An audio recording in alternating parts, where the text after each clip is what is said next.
Yes, indeed. Welcome, everybody. I am so excited. Congratulations, by the way, to Drew the Damager for producing that spectacular intro video for Dragonlance Shadow of the Dragon Queen. Welcome, everybody, to the premiere of Dungeons & Dragons with Infinity and Beyond. This is Session 1 of Dragonlance Shadow of the Dragon Queen. Drew did a wonderful job with this. You're also about to see a wonderful job with Dragonlance overlays, too, which I'm really excited about. But they came out really well. And so, Drew, just congratulations again. Thank you. Spectacular work. Super, super excited that we have got stuff going. We also are going to have character art. In fact, we have some character art already, but it's not quite all the way together. But I do want to point out that this is a first for INB. This is the first time that we have ever had an intro and a separate outro video. So if you want to see a separate outro video, which is not what you just saw, it has got different kinds of art and it's a different sort of thing, please make sure you stick around after the session. I am excited for that. I'm also very excited for this new campaign. Before we get there, a couple of quick reminders about ways to support the channel if you have not done so already, and you will hopefully get a lot of lances, Echo. That's the plan. Dragons and lances. That's the whole campaign. It's basically just people on dragons hitting each other with lances. That's all it is. No, I'm just kidding. If you have not already done so, please make sure to follow the channel. If you haven't already done so, please make sure to check out and subscribe to our YouTube, !ArvTube, where you can subscribe over there. We are trying to build those numbers continually up, so please do that. Discord is where you can hang out with the Arvanauts, and that is in between streams, and that's !Arvcord. Blue Sky, where you can follow me on my microblogging platform of choice, that is !Arvsky. Website for this is arvanelleron.com. Financially, !Arvshop is the merchandise area. !Arvtreon is the Patreon, where you can get cool stuff for yourself, cool stuff for the channel. I'm going to be making some adjustments to this Patreon over the next few weeks, but I'm very excited about that. Hello, Tom, and thank you for all the comments, by the way, Tom, on the YouTube videos. I have seen them. I haven't had a chance to respond to them today. I've been out and doing a lot of things. Still getting caught up, pretty much almost there, caught up with stuff. But anyway, so, but thank you for the comments. I do always appreciate that kind of engagement, so thank you. !Arvshop, as I said, !Arvtreon, and subbing to the channel, as Tren was kind enough to do just as the video began. The video started, and Tren was like, kapow! Victory already. I see how it is. You will see why this makes sense when you get a chance to meet these different characters. I am very excited for them. But exclamation point Arvtreon and of course subbing to the channel both help us, so please do that. On the publishing front, exclamation point Icarus, my graphic novel, exclamation point Library, that's my Tales and Tomes from the Forbidden Library, my 5e adventure and sourcebook, and exclamation point Greyshade is my Greyshade IP, Greyshade Renegade Heretic, the Grey Assassin Trilogy, critically acclaimed, award-winning, available at that link. You can also get the audiobooks of Greyshade from our very own Trent Sparks, about whom more in a moment, at that link, and you can also pre-order the tabletop role-playing game of Greyshade, coming to you from lead designer Brandon O'Brien very soon, so please do that. And as always, exclamation point BLM, Black Lives Matter, important to affirm and assert the significance and importance of Black lives. Exclamation point Help Now, the World Health Organization page on suicide prevention. Important to reach out to others when you need help and reach out to others when they need help as well. And exclamation point Ukraine, UKRAINE, to help the people of Ukraine as they fight back against an illegal and illegitimate war with bravery and courage. And send the message will do so for others in that situation in the future. And continued love and support to the people of Minnesota, to the people specifically of Minneapolis, to the people of Biddeford, Maine, to the people of Memphis, Tennessee, to the people of Newark, New Jersey, all those fighting against federal occupation. It is really inspiring to see what people are doing. Continue. Please keep it up. We see you, we love you, and it is making a difference, so please keep on that going. You're about to see something about battling against and resisting against evil. You're going to see some of that coming up in this campaign, perhaps, so it seems very appropriate to what we're doing here. And just a quick note on schedule. We've got Dragonlance going on tonight. On Tuesday, I will be back with more Dragon Bane. I'm going to get confused now because I've got Dragon Bane and Dragonlance. But we'll have more Dragon Bane on Tuesday afternoon, followed by more Lamplighters League. So that's going to be happening. And then very excited about what we've got going on the rest of the month. We have got most of the schedule is pretty much squared away now. And so you'll be here for all of it. So with all that said, I am going to now unmute myself and apologize to anyone that I interrupted because I could not hear them. And then I'm going to unmute them. And last, I'm going to head over to and chat. You and the players are about to see this for the first time. Both of these overlays are from the amazing Shadowed Mage. So you just saw a badass intro video. I think it's badass anyway, from Drew. And now the overlays are upon us. There is the cam only overlay, Shadow of the Dragon Queen. Great work from Shadowed Mage as always. And you can see the crew before you. See, note the scales, cool. Note the, yeah, I love it. And also the windows are in a different thing, and it's pretty great. So welcome everybody. I'm very excited to have these folks here. Now, normally what I do is I introduce these folks and I say, welcome, and then I ask them to say a few words and then talk about who they're playing tonight. However, we're going to do this a little bit differently today, in that I do want them to introduce themselves and talk briefly about, they're excited about the new campaign or whatever. But I'm not going to have them introduce their characters yet, because we're going to do that a little bit, assuming everyone's okay with this, in play, specifically during the prelude that is about to happen. And so you will get introduced to these people. So you can see their names, and I think it's fine, therefore, for the players to say the names of their characters, but who they actually are, which is just more than their name, right, chat? That is something that we're about to see in play. So I am excited to see that happen. So I think I'm still going to be able to work around from the left to around the circle, although I noticed that the person I was going to go to first, I happen to have put somewhat out of frame. There we go. Now is back in frame. And that is our very own Trent Sparks. Trent, it's good to see you. Welcome, welcome. We are here. We have arrived. We are planned. We're set to go. And so I will simply say welcome back to another Infinity and Beyond campaign. And how are you feeling about this evening? And yeah, what your character, and give us your character name at least as well. His name is Cake. Cake, literally his name. And when I tell you, chat, that this could have been another name, that would have been a little.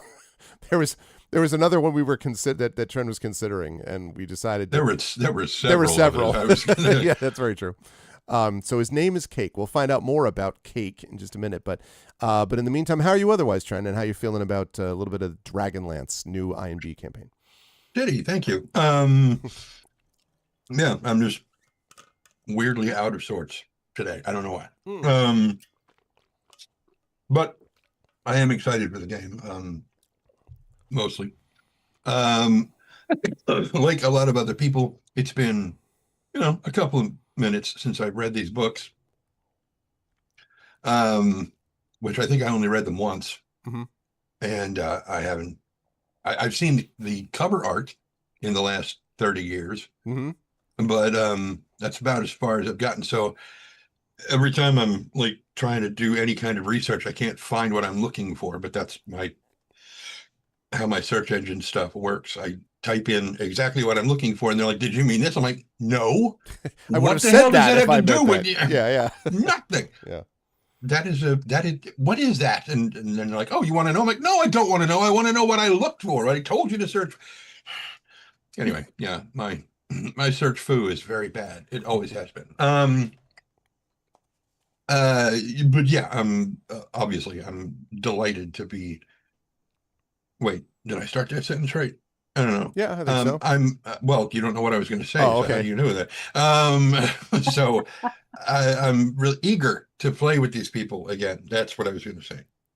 So I was going to say, "Who the hell are you people?" But I forgot to, and I will say that I am wearing a shirt that some Yeah. people may recognize. Some fans of Adventures in Middle Earth played on this Hmm. channel. Hmm. Some old dude who thinks everything's a dream. It was a dream. Whatever.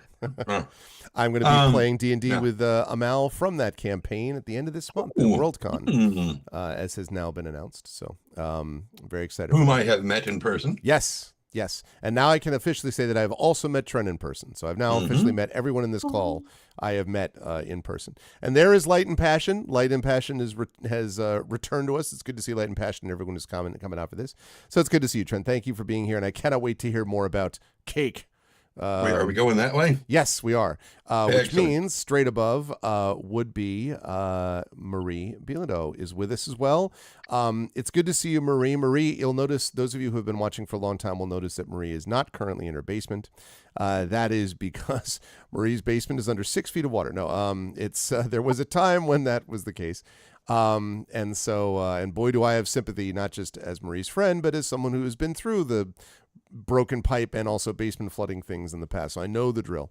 So that's why Marie is where she is. But Marie, how are you doing? You could definitely give us again the name of your character. How are you managing despite all of these challenges and so forth? And how are you feeling about our session tonight? I'm good. I'm very excited to be here with some of my favoriteest people ever. We had on July the 1st in Ottawa, we had like all this torrential rain. It was like twice the past record. I think it was about 5 inches in like less than 2 hours. It overwhelmed the city's storm sewers. It came up in our basement. Thankfully, we got more like, storm water than sewer, which was not the case for everyone. Bless their Mm-hmm.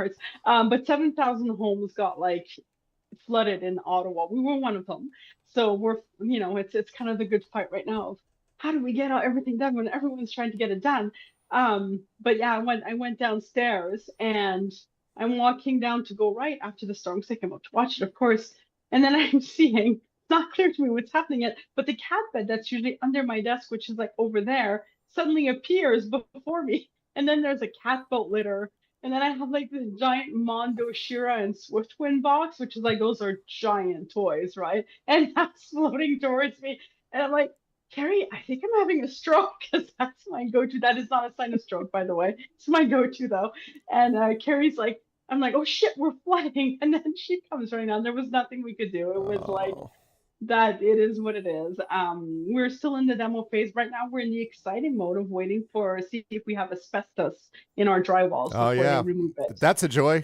Yep, I yep. know, right? I know that well. Mm-hmm. Homes of a certain age, but honestly, we're good. I have a new office chair. I'm currently in my kitchen. The cats might be around more than usual because they only have like limited space to go in. Half of that space is taken up by the bins from the stuff that was downstairs. So, Mm-hmm. but we are fortunate. So shortly after we flooded badly and cleaned up, and I found squidgy things and slimy things Ugh. and moldy things and things that move that should not move. So after we dealt with all of that, Terry and I went like about 8 hours away, southwestern Ontario, near Windsor area, which is like, near, well, technically south of Detroit. So we went there and we had friends with a pool. I took up as a hobby day drinking, and while I was day drinking, I read. It was just for my vacation. I'm fine. I'm drunk. I read the Dragonlance, most of the first Dragonlance trilogy. So I enjoyed them again more than I think I did the first time. But also, I have to say, perhaps the day drinking helped. But honestly, I had a good time reviewing them. Like I went into there knowing they're like, they're works of a certain age, but the heart of them and the Right. world building and people just singing songs about their dastardly pasts that they're not supposed to reveal, but then just sing upon. Yeah, I felt like that's lovely. Like we're gonna do great in this world because people just, you know. Yep. So, so I'm very excited to be here in Dragonlance to play Vespera Vestorn, which I will tell you about later. Awesome. Thank you, Marie. And Uh, yes, I can confirm. I know Jen did this too. I have also, over the last couple of months, reread the Chronicles in preparation for this and can confirm, was even a little bit aware of it when I was reading them the first time, but very aware of it now, some 40 years hence, that they are definitely of the 80s. They're very 80s. But the heart of them, I think, and the sort of the mhm. nature of the characters are quite compelling in many cases. And there is the world building too. There's something about them. There's something compelling about the Dragonlance world that has stuck with people. So, and I actually started thinking about running this, by the way, Marie. I think you may know this because of a panel that CanCon had either last year or the year before, which Oh, basically was just Dragonlance is cool, like more or less. Like that was basically the name of the yes. panel. And I went to it and I'm like, Dragonlance is cool. That's what we should do next. And so here we And are. it was like, here I was like thinking Dragonlance wasn't cool because it was from the 80s and like, I'm from the 80s. I'm from the late I was gonna 70s, say, but yeah, still, yeah, Right. right? And you're Um, cool. I'm yeah. thank you. I'm freaking cool. But it was all the millennials and the Gen Z on my con were like, yeah, Dragonlance is cool. I'm like, hello. Yes, I Okay. know. I was thinking So about that. if the Yeah. youngins tell me that, I'm here to listen, man. My coolometer might be off. So yeah, I'm glad that inspired you. I will let them know. Yes, it absolutely did, and I'm excited to be able to do this for all generations, young and old. But thank you, Marie. Also, thank you to JD Metters. Thank you, Jeff, for the Prime sub. Triskaidekaphilia time. Yes, yes, yes, yes, indeed. But and Watsy announced new Dragonlance content at Gen Con. Yes, that is right, Hillness. I know. That's a good point, and also hi, Hillness too. All right, so thank you, Marie. Moving right along, right in the middle at the moment, between Vess and Jennifer's character, who I will let Jennifer introduce in a minute, we have one Brandon O'Brien. What is okay, before I ask you, what's the background that you got going on there, Brandon? What is that? Is that a Dragonlance background? Is that an It is anime? What is not. that? It is in fact an anime background, in keeping with the decision from last session to Okay. have an anime background. This is Vashti Stampede I was going from to say, it Trigun. looks like Vash. Yeah. Okay. I see. So that may be a bit of a clue you're suggesting about the nature of your character. Is that maybe just a Yes. touch? I love it. I love it. Just a touch. I love They it. love to stampede. Yeah, basically Brandon's character will just stampede everybody. They just run over everyone all the time. No. I am in fact a plant for this entire campaign. But yes, would you like to learn my character's name? I would like to learn your character's name and how you're doing and feeling and all that stuff and about this campaign. Proceed, please. So we will learn more about my character soon, but I will be playing Zafra Lapis Flame Page. I am very excited for this campaign because just like most other D&D content, I know nothing. I am not prepared for anything in this world. I have never consumed any Dragonlance. It was actually news to me. I knew that at some point in the last few years, Dragonlance content was in development. Because a couple of Gen Cons ago, I knew folks who had mentioned that they were going to be like literally part of the panel that announced it. And then I was like, okay, cool. This is news to me, and I have no idea how to put this into context personally. And then I didn't know that the book was out already. So I am very excited to discover what happens in Shadow of the Dragon Queen.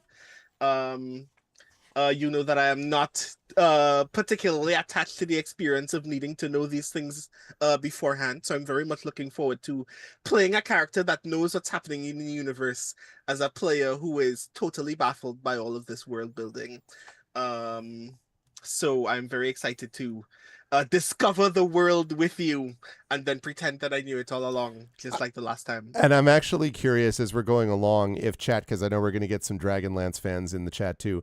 If before they get introduced, if you can speculate based on names, and if you've been with us for a while, based on what you know of the players, what characters, what species, and what actual class they're playing before they do it, you will get what Stan Lee used to refer to as a no prize, which means you don't actually get anything except our undying respect. So, but maybe you could think about that, about what they're playing. But always a pleasure to have Brandon with us. I'm very excited. By the way, don't forget, the vote closed now, but don't forget that the Hugos are coming up, and we have not one but two current Hugo nominees sitting in this chat, and one of them is Brandon for, I believe, best related work, if I'm not mistaken.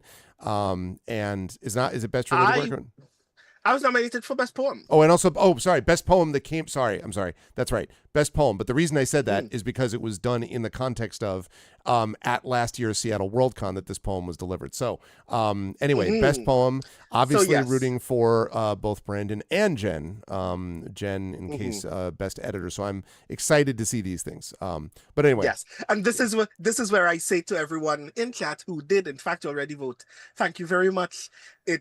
It would be really rad if you did in fact vote for me. I can no longer control this, but I do hope that you did vote in the best poem category for at least one poem. I would have appreciated that very much. Yeah, exactly. Good. Right. Because the other thing is making it, is voting for it. And hopefully we get that done and make it a permanent category, as it should be, I think. So, but anyway, pleasure to have Brandon with us. Thank you, Brandon. Moving right along, we have all decked out and ready for this adventure. We have Jennifer Brozek. Jen is here. I just saw Jen at Gen Con, different Jen, at Gen Con this past week, which was a good time. It was super packed, and we all had to dodge tornado warnings and all that stuff. But we made it. We got through it. We survived. Jen, it's good to see you. How are you doing? Again, may I express my appreciation at the outfit. I like it. Looks very good. And can you tell us just your character name and any thoughts about Dragonlance that you might have for us? My character name is Mina Dora. And those of you who are watching at home, you are not having a stroke. I am, in fact, not wearing black. Just putting that out there. Fun fact, my very first RPG writing gig was for Sovereign Stone, where I wrote on Dragonlance, Holy Order of Stars, where I got to write up all the evil gods. And then I got to write on the alternate reality Time of the Twins, where I got to destroy the Solamnic Knights. I had them do a civil war. So for the first book, I got fan mail, which was awesome. For the second book, I got hate mail, which was oh no, a thing. I was very young in my career, and it was very like, I learned people are very serious about their fun. I'm very excited to be back with this group. I'm looking forward to just playing again. I have been sick since Gen Con, not from Gen Con, not even from Con Crud. I didn't get sick until like Wednesday. But my husband had been sick earlier before we had gone to Gen Con, and I don't know, it just knocked me out. So I'm glad I scheduled some vacation time between now and after Gen Con. seriously. Because I basically have enough energy to do one thing each day. And today it's Dragonlance. That's what I'm doing. That is very good. And before I have you say the name of your character, by the way, just quickly, and I appreciate you being a trooper despite feeling under the weather. But I did want to say thank you to we had a 20-person raid from the Whiskey D&D Raiders, so thank you, Whiskey D&D. Welcome, thank you so much. The raid and run, I appreciate that. Those of you who are coming in, I assume Whiskey D&D was playing D&D. I mean, I don't know, I don't know, but I'm just sort of guessing. But welcome to the premiere of Dragonlance Shadow of the Dragon Queen. This group is my longest running group that has been going for many years. We just finished a 5-year Eberron campaign 2 months ago, and today we launched the premiere of Dragonlance Shadow the Dragon Queen. So we have literally not even met the characters yet. We only know their names. So, but thank you so much. We do a lot of tabletop on this channel and a lot of other RPGs, so please follow and all that good stuff. Please also make sure you follow Whiskey D&D, and thank you again for the raid. I appreciate it. All right, so Jen, your character's name. Her name is Minadora. Minadora. It's not shortened. It is Minadora. It is always- Minadora. Yes. And my cats are freaked out that I'm not wearing black. It's really funny. The cats are like, what is this person? You're like, oh, that's funny. Well, thank you, Jen. And you're about to learn quite a bit about also Minadora, and perhaps Minadora may have something or someone else traveling. We'll see. But thank you, Jen. Very excited to have you with us again. And also, last but certainly not least, very excited to have one Mr. John Helfers with us. I also saw John last week at Gen Con. This was not John Con, it was Gen Con. But I did see John last week at Gen Con, also dodged tornadoes and all that kind of good stuff. We had some good conversations, I think it's fair to say. And we're all back now. And so, John, welcome. And I guess I would also ask if you can tell everyone, you just mentioned the name of your character, but also any thoughts about Dragonlance and about being back with us again for yet another adventure. So, first of all, it's great to be with everyone again, starting a brand new campaign, very different from Eberron, which I'm looking forward to, of course. Man, I go back with a long way with Dragonlance, back to a pimply teenager. So, and it had a fairly formative effect on my life, to be honest. So it's kind of cool to be revisiting it. Yeah, I looked at the first couple books a few years ago. I'm like, yeah, didn't age well, but doesn't matter. The world is very engrossing. I've always been disappointed they never made a movie out of Dragonlance. Same. Riding dragons with lances. What more could you possibly want in Exactly. something? Yeah, but we'll have to just settle for us, I guess. So there we go. And my character's name is Stellan. Stellan. I see. I knew there was going to be an extra like pronunciation thing. The thing that I was mentioning to everybody, like Cake, Vespera, Vesthorn, Minadora, and Stellan. The one that's going to kill me is going to be the Zafra Lapis Flame page, because I'm like Zafra Lapis Flambe. No, Zafra Zafra Lapis. Nope. Zafra Lapis A. So it's going to be A. That's what we're looking at. Zafra Lapis. Yeah, I thought it was Flampage. Flampage. It's Flampage, actually. But no, I am very, you know that this means I look forward to characters in the universe getting it wrong as well. Yeah, right? no, absolutely.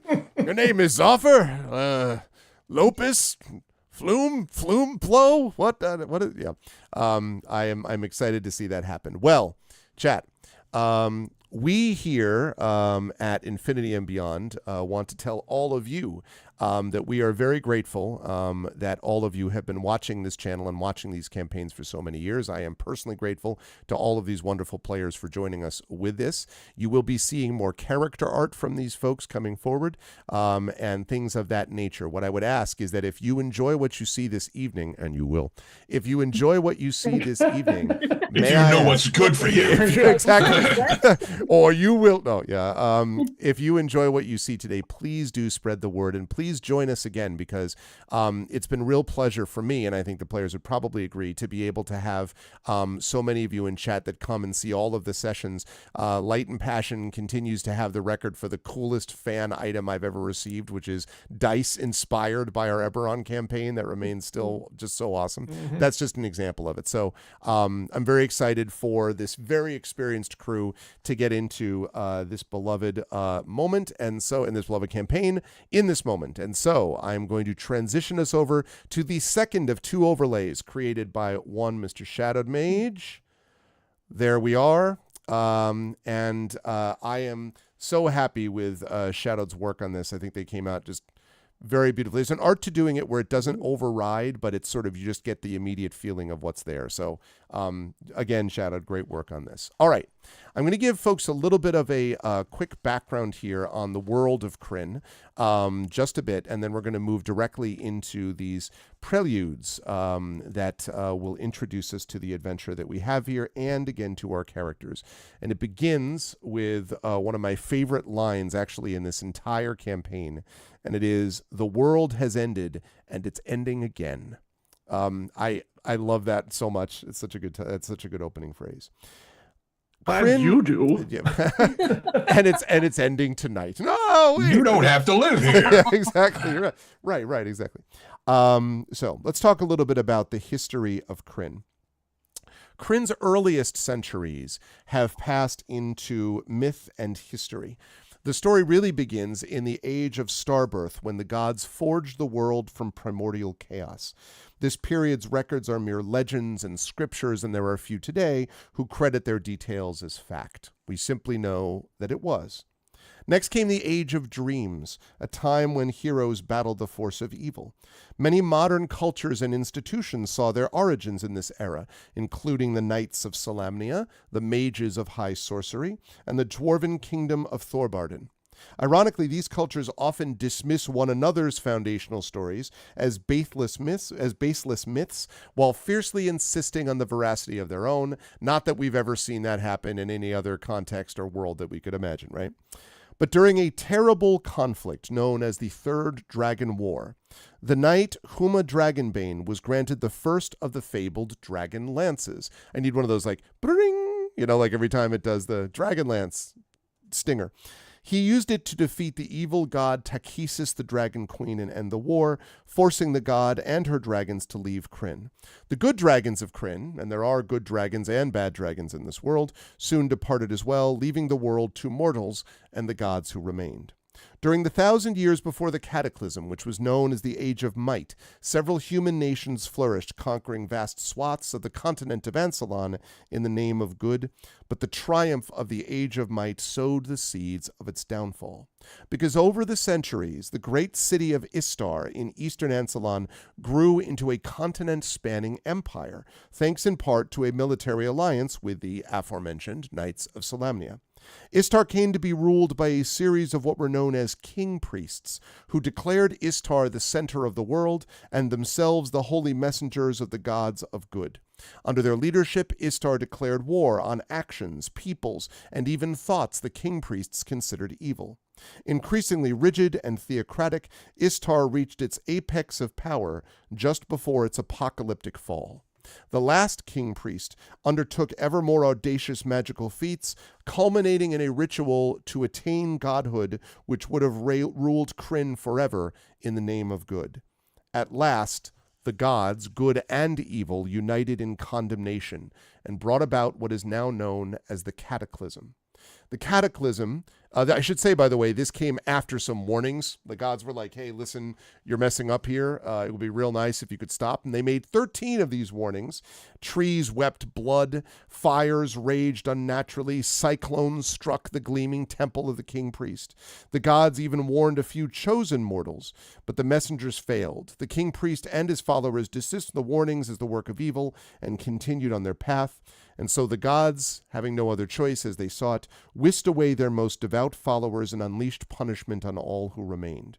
A mountain of fire fell from the sky, destroying Istar. The Blood Sea, a new ocean that split eastern Ansalon, consumed the empire. Coastlines shifted all over the world, sundering nations, drowning whole regions, and stranding ports miles from the sea. Though some lands escaped the worst of the destruction, none were spared some measure of divine wrath. The gods and their blessings then faded from the world, and in time even their names were all but forgotten. The Cataclysm ushered in a period of chaos. During the next 3 centuries, known as the Time of Darkness, cultures and ecologies were radically altered, causing famine and plague and mass migrations. The Knights of Solamnia, the champions who might have kept Ansalon united, were distrusted as former allies of Istar and persecuted across the continent, even in Solamnia. The elven nations shut their borders. The dwarves of Thorbarden withdrew to their deep tunnels, refusing entrance to refugees from the surface. Many societies turned on one another or fell to disease and war. Nations of hobgoblins and ogres spread, capitalizing on humanity's decline and claiming whole regions. Much that even survived the initial cataclysm was soon lost in darkness. At length, the worst effects of the disaster waned. Though elves and mountain dwarves remained reclusive, other cultures eventually, tentatively, slowly rebuilt. Explorers ventured forth to map the drastically altered continent. Societies reestablished bonds of trade that united and diversified them. But as the civilizations of Krynn rebuilt and new societies arose, the world learned to live with a jarring truth. The gods were gone. Truly gone. There were no clerics. There were no healers. There were no divine priests to speak to those above, because there were none above. They had left and abandoned Krynn to its fate. Some people remained devout despite this, but many others turned to false religions in terms of answers and comfort. Some of these faiths were founded by charlatans, others by power-mad zealots. Some claimed the name of the gods, some dismissed them entirely. In this radically changed world, bereft of immortal insight, truth became subject to conjecture, even among Krynn's most dedicated scholars. I am really struggling the more I read this not to go. And in 2026, anyway, Quiet you. I don't know what any of that is. And so that brings us to the event that sets the backdrop for our particular adventure, something which is known as the War of the Lance. The War of the Lance is a war in which dragon armies have begun to reemerge. Creatures, of course, of incredible fell might, and ones that are sweeping over much of Krynn and leaving destruction in their waste. The red and green dragon armies invaded the unprepared realm of Nordmar in 348 AC. That convinced many hobgoblins and orcs to basically fall in line behind the red and green armies. In early 349 AC, the green dragon army was dispatched to the steppes of Kur to subdue the tribes there, and rather than fight a protracted campaign, they allowed the Kur leader to become basically the new High Lord, the Dragon High Lord of this green dragon army. In mid-349 AC, Balfour and the Goodland Peninsula fell to black and white dragon armies. Though the land's residents are largely resigned to the Black Dragon Army's ongoing occupation, it should be noted that there are some, for example, the Kender of Kendermore, about whom more later, who lead the region's resistance, basically fighting a guerrilla war to the extent they can. And we have the then red and blue dragon armies in 349 through 350, which attacked the elven nation of Sylvanesti. This elven nation, the elves mounted a stiff resistance. The siege stretched on in a brutal campaign. And after a year of fighting, the Sylvanesti elves evacuated from their ancestral home and sailed for southern Urgoth. But it should be noted that the speaker of the elves' leader, stayed behind, saying that he had figured out a way perhaps to drive the dragon armies from his land. No one has heard from him since, and this is not good news for anyone that the speaker of the Sylvanesti elves has disappeared. But we'll see if that becomes an issue later on. Finally, in 351 AC, the blue and red dragon armies, the white, the green, the black dragon armies, having conquered their respective regions, have now come together to threaten Krynn collectively. And it is there that we begin our tale, in 351 AC, in the middle of the War of the Lance, in a time of conflict and despair and disaster. That said, however, there is still a great deal of good to be found in the world, and there's still a great deal of the world in which things continue to go on much as they always have. As I'm sounding like Bilbo, what should I tell you? The wide world goes on as it always has. That is somewhat, perhaps, where we find ourselves too. And that brings us to our people. So, TLDR, the last three paragraphs, dragons are gangsta AF. Yes, that's more or less right. That's basically the thing that we're looking about here. All right. That brings us then to these that brings us to what we have here. So, I want to begin by having a couple of characters here, and I want to make sure I have the people in the right spot. Yes, that's that, and that's that. Yes. Okay. So, I want to begin with a character that is walking along a lonesome road. And this person is following this road, holding a note that has informed them of the passing of their dear friend Ispin Greenshield, someone that this character knew quite well. Ispin Greenshield was one of those people that you thought actually would never die, that they were sort of more important than time and the passage of it. And yet Ispin did eventually pass away. A good-natured human adventurer from Solamnia, a person who loved to tell stories and often would tell stories to anyone who would listen, even if the stories were a little bit unbelievable. A person who took his name from a distinctive green shield, which he found early in his adventuring career. Always claimed the shield was magical, by the way. It was never obvious to anyone else around him that it was magical, but he swore up and down that it was, in fact, magical. And he retired from traveling years ago, becoming a permanent resident of a little-known village in Solamnia called Vogler. And so we are in the continent of Ansalon, and let me move over to that. Right here. So we are in the continent of Ansalon, and we are walking along this lonesome road to Vogler. As there's the continent of Ansalon, and Vogler, which I have not, this did not bring over my markings, and now I don't know where I'm looking at. Where did Vogler go? Where are you, Vogler? Right, up, down. I just want to make sure that we're grounded and we know where we're going. There's Solamnia, there's Lemish, there's Kalen. Yeah. Not bring over my marking, sorry. Vogler, where the hell are you? Let's see, that's Zarak. Yeah, no, I don't need that. Bloodhelm, Cormish, Heartland, Starpoint. I think he's still looking for it, Drew. Can't see the map. Oh, sorry. Why? Maybe. That's right. I know why. There we go. Now you can see the map. I'm just looking for Vogler, because it did not bring over my markings for some reason. And I'm trying to find where it is so I can make sure. Right there by that other thing. With the thing by the stuff.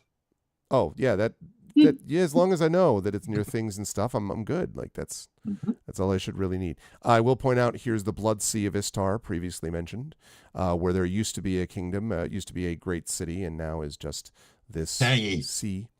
The Leviathan's Deep and all these things. We'll find a lot of these places over the course of time. There's Kendermore. Just can't find where the Devil Vogler is. I went through this and I found it. I can't find it again. All right. Well, I'll find it later on. Let's It's right move here. on. It's right where? There. Oh, yes. Thank you. So small. Well I couldn't done. even see it. Thank you. All right. There it is, indeed. Thank you very much, Jen. All right. So there is Vogler. We definitely didn't see your mouse. Don't see your mouse moving at all. That's because right now, this one is down. So let me move it like this. So now we can see this. And we can move this up to, let's zoom in a bit more.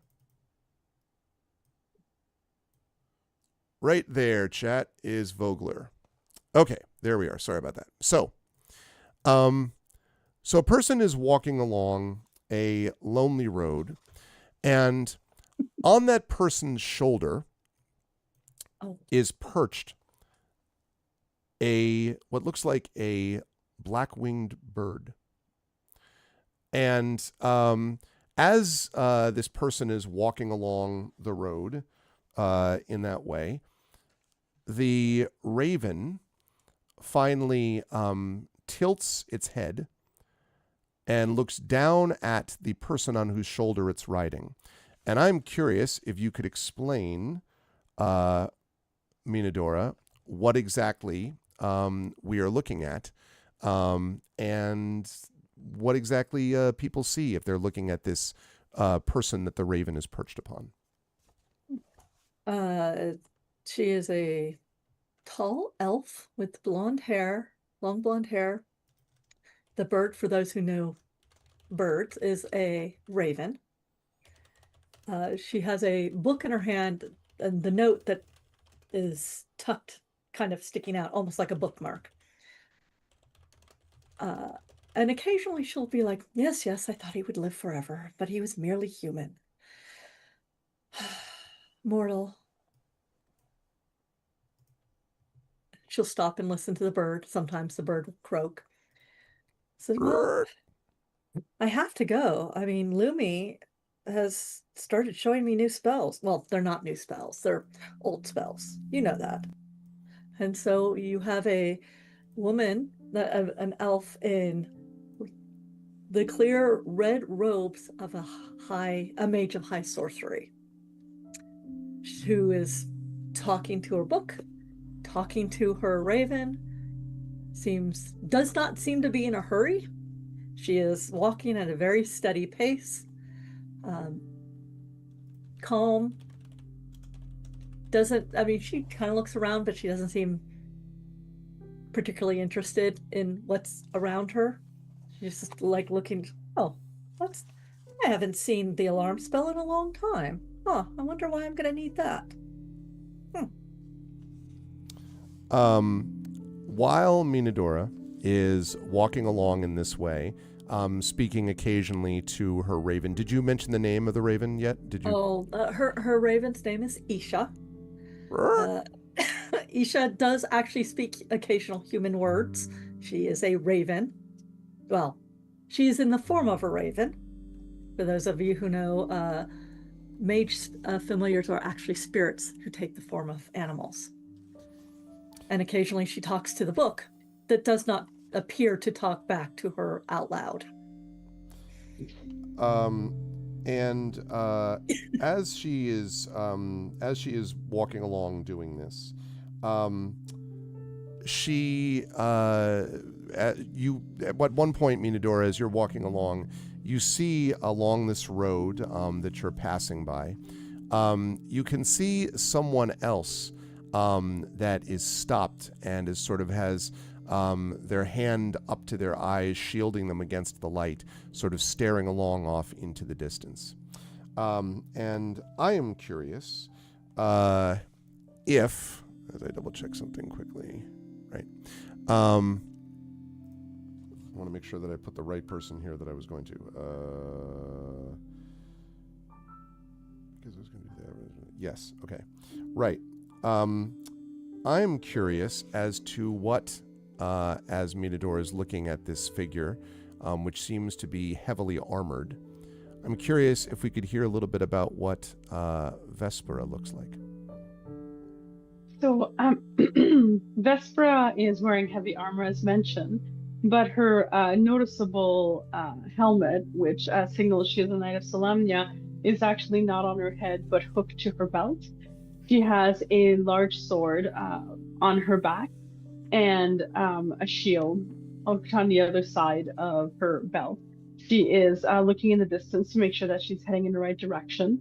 Her armor, unlike most knights, is mismatched. It doesn't appear to have come from one single set. It looks like it was gathered from a variety of different sets, which at a glance could look like it was created together, but upon further inspection, the metals don't quite match. The sizing even doesn't quite match, but she's obviously made it her own. She is fairly tall, but not too intimidating, and is middle-aged, has dark hair with a little bit of white woven through it, and she wears it in a braid on her side. And she has dark eyes, and she tries to keep, even though she's heavily armored, as per her role and station, she is not trying to stand in an intimidating manner and an inapproachable one.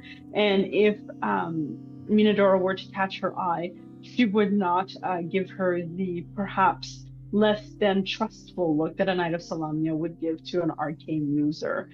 She caters this expression to be not angry and not dangerous, even though she does look dangerous being who she is.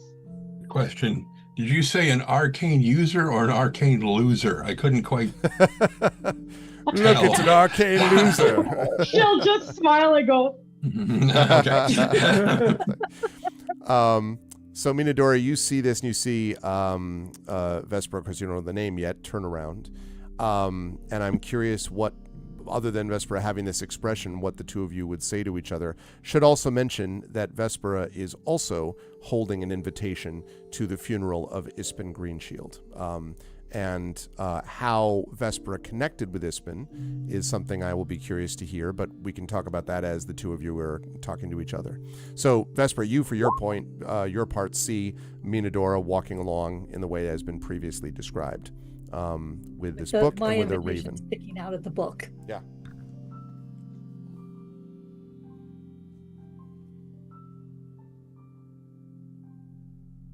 Just sort of stops and looks at her.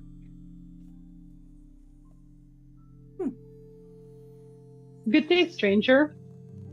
Out of curiosity, do you know if this road leads to the village of Vogler?" I hope so. Last time I came this way, it did. But things tend to change so quickly. Hmm. Are you going to the funeral? "Oh, I am. Did you know him as well?"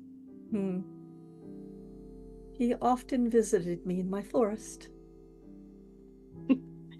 He was well traveled, and he did like interesting company, so I'm sure that you would be that if you would like to have company on the way to the village.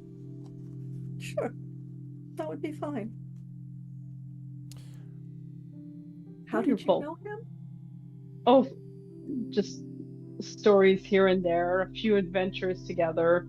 But it's been a few years, sadly, since I've seen him, even before I took my oath. But I am sad to see he is gone. Sometimes it feels like things slip away faster than they should. That is the way of things. It's been a mere decade and a half since I've seen him, I think. Saw him. Well, yes. Shall we go? Let us. How tall are you? Are you like tall or?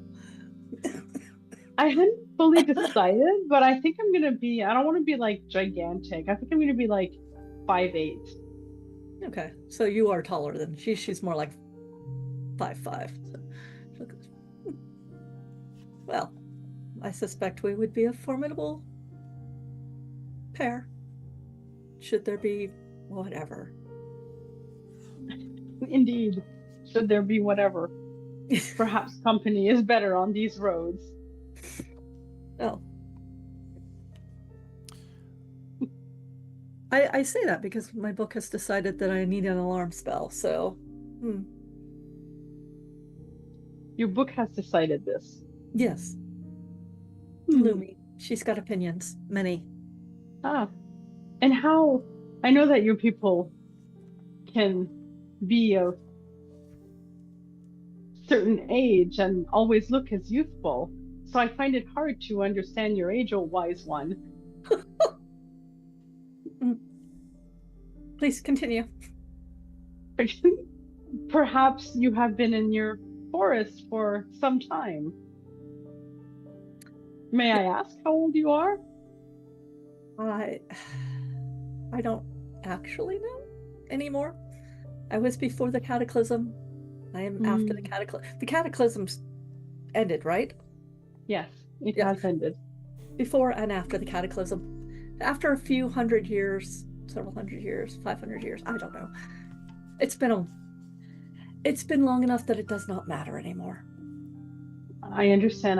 I'm glad that your book keeps you good company. As does Isha. Ah, you're familiar. Sometimes is too curious for her own good. You'll notice, or you'll probably notice that Vess takes a little steps on the other side of where Isha is. You don't Yeah, like birds? just no, I am fine with birds. I am fine with birds. I know little of familiars. Perhaps my discomfort comes from my ignorance. Isha says, "Night." Yes, I am a knight of Salamnia. Tilts its head multiple times. I look for your reaction, but She just looks at the bird and says, "You know about them. Mm, Friendlier than the last one." I try not to judge too quickly. Well, you haven't tried to set me on fire, so that's nice. Oh, that I am sorry to hear that you've had that experience with others of my order, but I promise you that unless you choose to attack the innocent, Technically, I they will wanted not. to set my house on fire, but Oh, I was in the house. that still seems rather violent. It was during the cataclysm. There was a lot of violence. I would love to hear all of your stories, wise one. Well, please Perhaps don't you call me will. that. Please don't call me that. Aged one? No! No! Are you trying to make me not like you? Oh, no, I am trying to My name is be Minadora. Please call me Mina- Dora. Minadora. My name is Vespara. And once we are friends, you may call me Ves, but for now, Vespara. Vespara.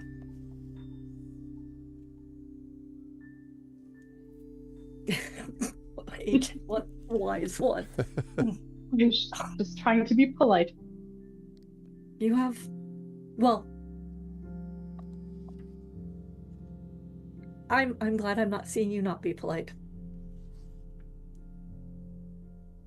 Well, hopefully we will know each other enough to share some tales on our journey and perhaps get to know a little bit what each other is like. How old are you? Me? Oh, Yeah. I'm only 46. Oh, so young. Goodness.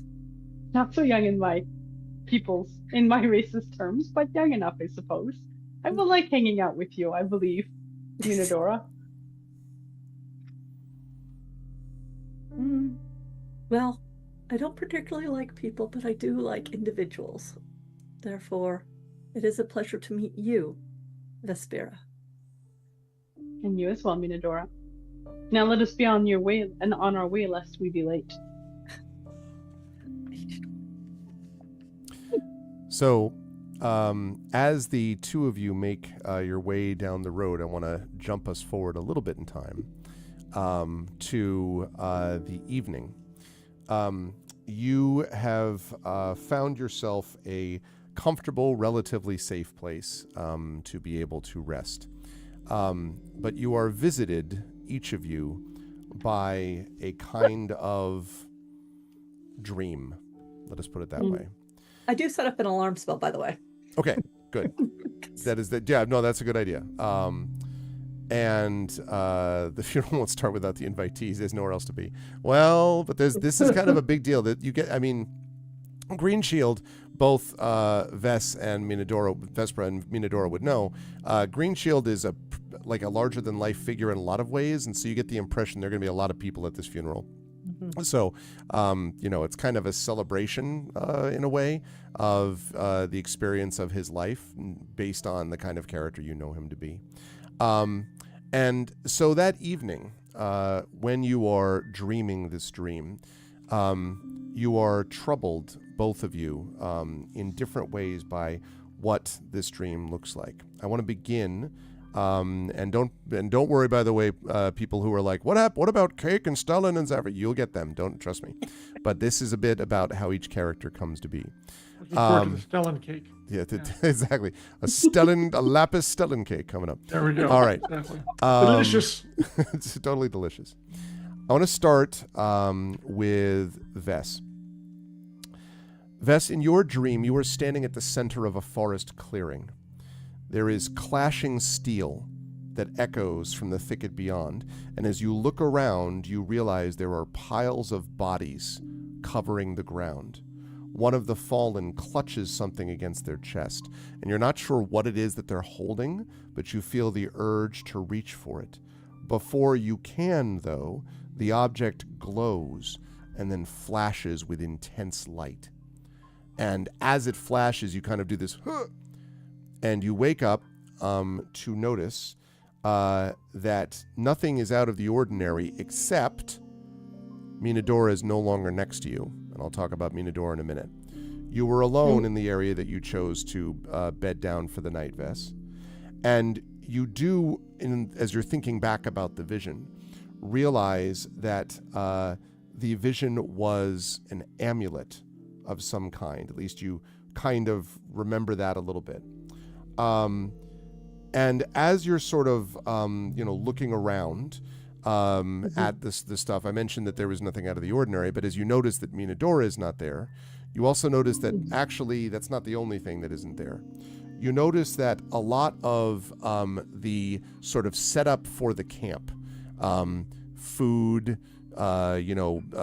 sticks that were used for kindling for the campfire, rocks, stones, things like that are around you. And even, in fact, some of the tarpaulin that you had slung above you to sort of keep you safe from the rain has been taken down and dragged down the path. I will come back to, Minadora, when we get to you, why your alarm spell wouldn't have picked all this up, but just stay with me, okay? So, Vess, you see that there is this, looking around you, you're like, there's no bodies, but there's definitely a bunch of stuff. The camp looks a little bit like it was almost ransacked in some way. And there is a trail of food and cloth and just a bunch of stone sticks and so forth that seems to lead into the brush away from the clearing where you are. I would pull out my sword, and then I would, as carefully as a armored knight can be, I would follow the trail. I was with Minadora. I do not abandon my traveling companions. Okay.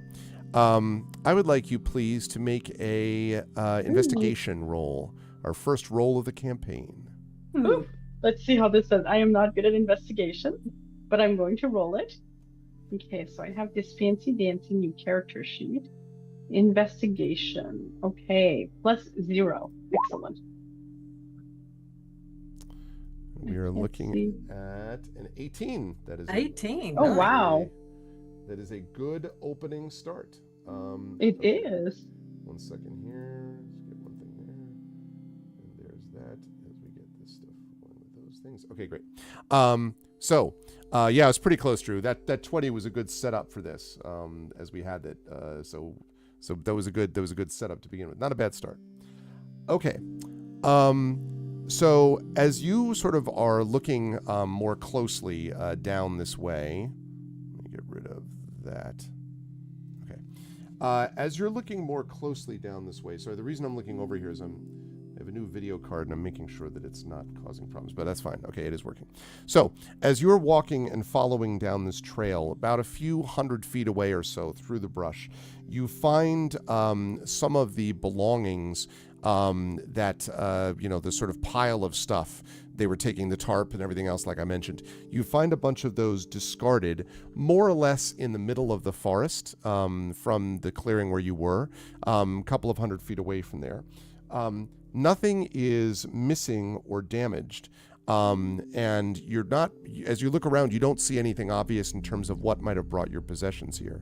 But as you're looking at these belongings, you do see something that you had not had before, at least the day before. And that is that you find something which, as you look at it, seems very familiar to you from your dream. You think you're looking at the same amulet in real life that you saw in your dream. And as is the case with your vision, you find yourself almost inexplicably drawn to this item as it just sort of sits there. This amulet sits there on top of the stones and the campsite and all the rest of that stuff. Okay. I'm going to keep my sword in my hand because I am not sure why it is there, but I'm also very suspicious of this. but I'm going to walk forward and look at the amulet because it is the next clue to leading me towards my traveling companion. Okay. As soon as you touch the amulet, now I have a question here, which is, as a knight of Salamnia, what god or deity, theoretically, Vess, would you have worshipped? Oh, that's a good question.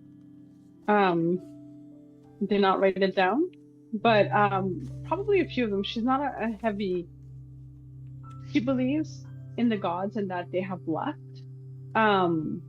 but she believes in what she can see, in what she can hold, Okay. and is willing to understand that the gods exist and that it is part of her order. But she has not, allied herself to a specific god. Okay. I would say then that probably what you're looking at, I'm going to pitch this to you. You tell me if it fits. I would say that probably what she's looking at is a symbol of what you know to be Paladine. Now, Paladine is one of the most powerful gods of good and was particularly revered by the Knights of Salamnia. The Master of Law, he was known as. The Father of Good, he was known as. And as the Platinum Dragon. An extraordinarily powerful god, maybe the greatest of the gods of good. And you see this amulet has on it this symbol that you know to be the symbol of Paladine. And as you reach down for it, because you said you picked it up, right? Yeah, I mean, I would. I distrust it, but also onward. Want to know? Yeah, okay. And JD Meadows is right. Also, I forgot to mention that Huma, the greatest of the Salamnian knights, was granted the Dragonlance by Paladine, technically. So that's another reason. When you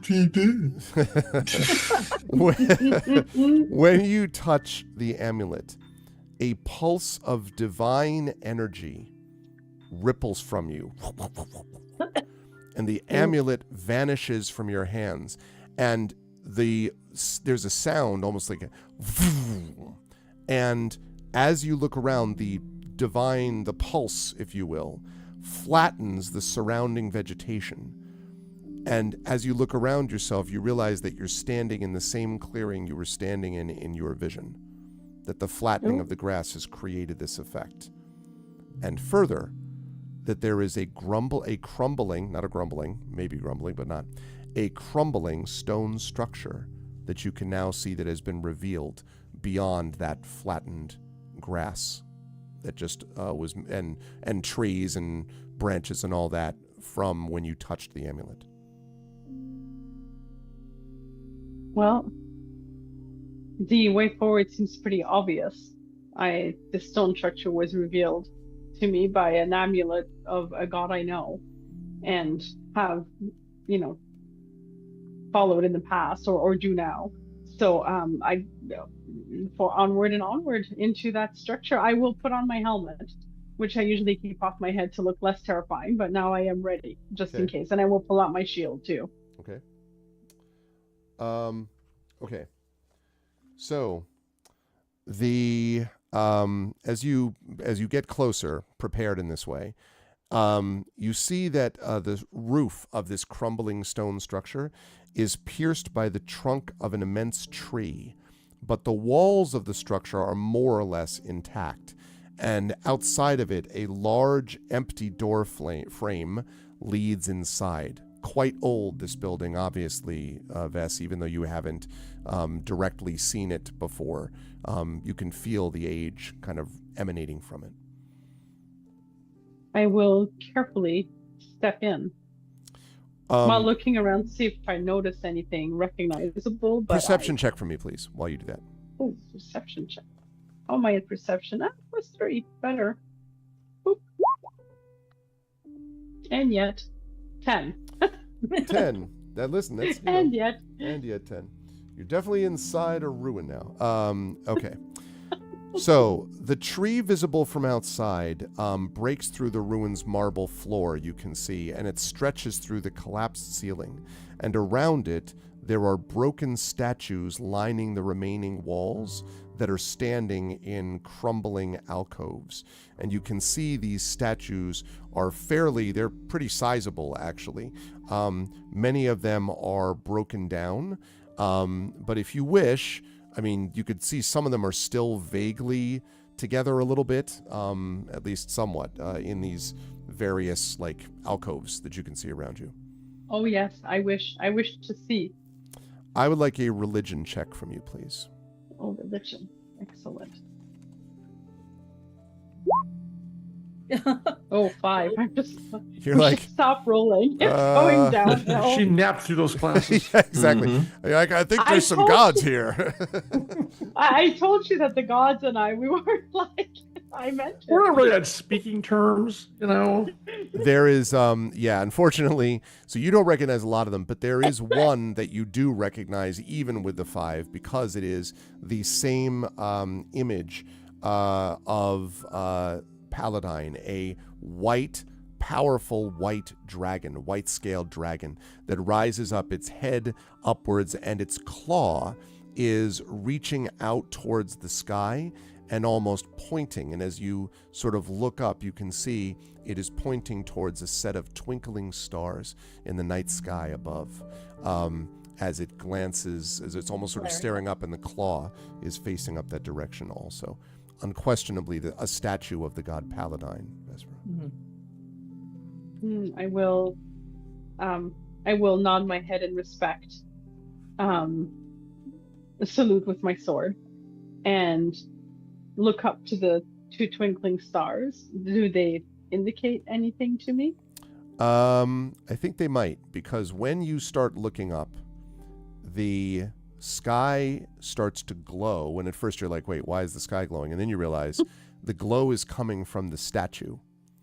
And this glow emanates from the statue and then coalesces around it. Now, even though, parts of the tail and the wing and so on are kind of broken and crumbled, as this glow coalesces around the outside of it, you can see an outline as if the statue were back in place, right? So there's still ruined rocks, but now there is a spectral statue that you see before you of this Paladine, of this white dragon.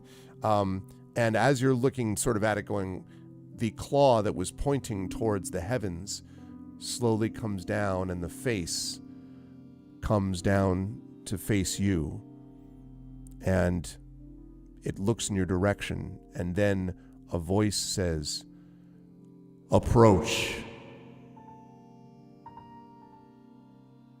I sheathe my sword and I approach, even though I'd been about to fall on my knees, but now I will approach as instructed. When you do, the statue looking at you, and you again, it looks ghostly, but it's, if it were solid, it would be a vision of Paladine again, clearly. And as you get to it, it looks down upon you and says, "You are Vespera Thorn, Knight of Solamnia." It might be a question or it might be a statement. Go ahead, Ves. Yeah, I'm just going to say I am. Don't want to not answer the gods. Why have you come here on this night of all nights, Vespera Thorn, Knight of Solamnia? I followed a dream which led me here. What makes you follow a dream? My traveling companion went missing. I will not abandon one whose protection I have offered. This companion is a friend? Potentially a friend. It does not matter. This companion was my traveling companion. I will not abandon her. So you would fulfill an oath to protect this one that you seek? My life is my honor. I will fulfill the oaths that I see important in fulfilling. Your oath was not enough to prevent all of Kryn from descending into fire. The Salamnian knights failed, so it is said. Many things failed, and yes, the Salamnian Knights failed as well, but they succeeded in so many other things, and they can still be a force for good if they unite and continue fighting that which seeks to destroy Grin. There is a time of conflict, Vespera Thorn. A time of conflict which may lead those within it to sacrifice themselves. You would lay down your life for your honor? Death does not scare me. Living a life with no honor does. Would you lay down your friendships, your kinships, those for whom you cared, to preserve that same honor? I would not sacrifice them to it, no, because that would be dishonorable. But if need be, I would separate from them for their safety. And well stated. Those who would sacrifice their friends, those for whom they have sworn protection to maintain an oath, have forgotten the purpose of swearing that oath. Look up, Knight of Salamnia. And again, it raises its claw in the same direction that you were starting to look in. I look up. When you look up, you can see that the constellations are there, but not all of them. Two of them in particular are missing. One is the constellation of Paladine, the god with whom perhaps you are speaking. And the other is a constellation that since you were a child you were taught is the constellation of Takesis, the Dragon Queen. It is missing from the sky. Do you see what is not to be seen, Vespera Thorn, Knight of Salamnia? Takesis, the Dragon Queen, is no longer there. Neither are you, and you are here. So am I to understand that she too has returned, or will soon? War has returned to Krynn, and those on Krynn must fight to preserve it. The Dragon Queen moves again, and I must move again as well. So I have summoned those who are my agents, those who would spread the good that I possess within the world.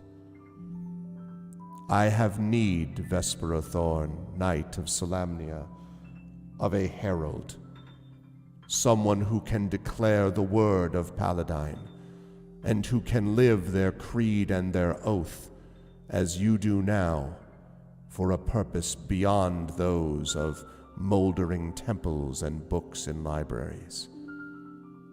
We must live again. Good must balance evil, and you must spread the word of its coming. Would you do this? I am honored and humbled, but I am not even a Knight of the Rose, Paladine. Perhaps you, a high knight, could better serve your purpose, for your cause, of course. If I choose you for my purpose, then I am choosing the right one. It's as close as you think Paladine's voice has ever come to. Let's talk about who decides this. I will lower my head and understanding and respect and say, of course. I will do this then. Be warned. The Knights of Salamnia are, as you have said, distrusted. And if you speak with my voice, If you bring the word of Paladine to Ansalon and to Kryn, there will be those who accuse you of foolishness, of trickery. There will be those who try to kill you, Vespera Thorn. Do not take on this burden without awareness of its consequences. Again, I do not fear death. I fear not fulfilling that which I have been put on this earth to do, on this world. This is why I became a Knight of Solamnia. And if you decree that I do this, then I will go forth as long as I may. And should I fall doing so, then I hope to meet you amongst the stars. Then kneel, Knight of Solamnia. I kneel. As you bow your head in respect and kneel, you feel something touch your shoulder, and you are dimly aware, maybe like just sort of your left shoulder, Vess, so you can kind of look off and just briefly see that it is a white claw that has taken your shoulder, and for a moment, your shoulder burns with a white hot sort of, almost as if you're being scorched. But it is not a dragon's flame.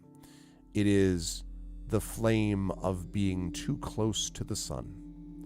For just a moment, and then the claw is removed, and you hear, "Rise then, Knight of Solamnia, Herald and Paladin of Paladine.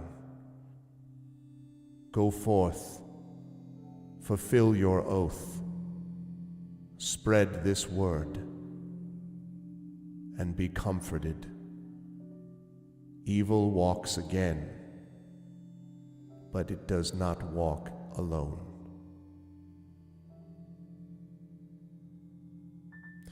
And there's sort of a moment there, and when you look back up, the statue is again in its ruined state.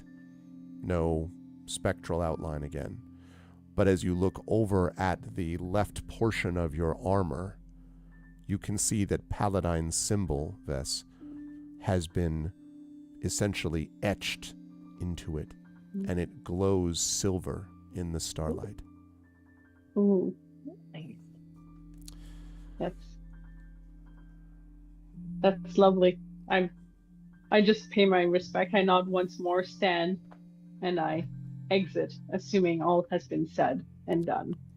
When you exit the temple, Vess, you are walking back to sort of where you came from, and behind you, you hear a kind of, again, you remember that vroom sound. You again hear vroom sound behind you. I turn to look. You are in the forest clearing. There is no sign of a flattened amount of grass or trees or bushes or a sign of a temple. I take a deep breath and I head back towards the camp, hoping that my traveling companion will in fact still be there. Very nice. Speaking of that travel companion, Minadora, you have a dream too. And I promise I'll get to Cake and Stellan and Zafra very soon. But Minadora, your dream was a little different. Because as you awaken from this dream, or let me put you in the dream first, sorry. In this dream, this is important. In this dream, Minadora, you are engaged in a familiar activity. Because in the dream, you know that you are part of an important night. Ahead of you, you see the Barb. This is a jagged, half-ruined spire of gray stone. And many who aspire to join the mages of high sorcery have come here to prove their magic proficiency. The Barb is usually nothing more, you know, than a ruin, the construction of which predates the Cataclysm. But tonight, on the night of the Eye, when Kryn's 3 moons align, the ruin is alive with magic once more. There is soft light shining from the archway leading into the structure. And you know that you are here to participate in a test, Minadora, If you succeed, you will learn the next steps to joining the mages of high sorcery in this dream. Okay. So you're standing outside looking at the barb and at this arch. What do you want to do? Do I know I'm in a dream? Do I remember this? I think it's one of those things that you may remember elements of it, but I think it's one of those deals where it's like, I don't know if you'll know what I mean by this. You can sometimes be like, oh, this is a dream, but you can be like, maybe, like it's sort of a dream, but it also feels really real somehow. Actually, I am an extremely vivid dreamer. Yeah. So I it's a dream. Yeah, exactly, Tani. In the Adventures of Middle Earth campaign, Tani, there was this whole adventure where one of it was Tani woke up out of a dream, an evil dream that a Nazgul was doing, and basically his companions could not wake up out of it, and so he was reduced to just being like, it's a dream! Like he's just sort of yelling at them that it's a dream. So that became kind of an inside joke about this. But so that's what I would say, Minadora. Like maybe you are aware of it, but this comes from the time when you were an apprentice, and an early stage of your career. Well, I will go forth through the arch. The arch opens, Minadora, into a large atrium lit with flaming sconces and adorned by grand tapestries depicting Kryn's 3 moons. Doors circle the room. The light of the moons cascades through broad windows high above, and at the center of the room stands a serene-looking woman with long gray hair and red robes. And she nods as you enter, and you know her to be Rovina, who is the barb's caretaker. And she welcomes you and says, "Welcome, Minadora. Welcome to the beginning of your path towards magehood. Are you prepared? I am. You know that this test you will engage in is the first of many, and that the later tests could be severe. I have heard. Then you are welcome. This place is a place of ancient power. During the night of the eye tonight, magic flares to life to test would-be mages. And it is flared now to test you. Now, I would like a couple things. First of all, there are these, as I mentioned, these sort of tapestries, these grand tapestries depicting Kryn's 3 moons. But I'd also like you to make a perception check for me, please, Minadora. Let's see, perception. I did very badly. Did I actually roll a 1? 3. Or you rolled a 1 that led to a 3?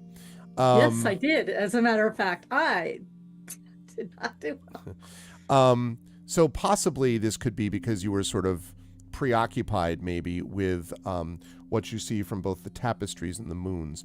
Everything feels sort of more vibrant right now, Minadora. Everything feels more intense, as if everything around you has been enhanced somehow. Your vision feels sharper. Your hearing seems to pick up more. Everything, even your feet digging into the mossy ground below you, seems to feel the sort of rumblings of the things below you. You almost fantasize that you could feel the earthworms crawling through the dirt below your feet. Everything about you seems enhanced as you are prepared for this.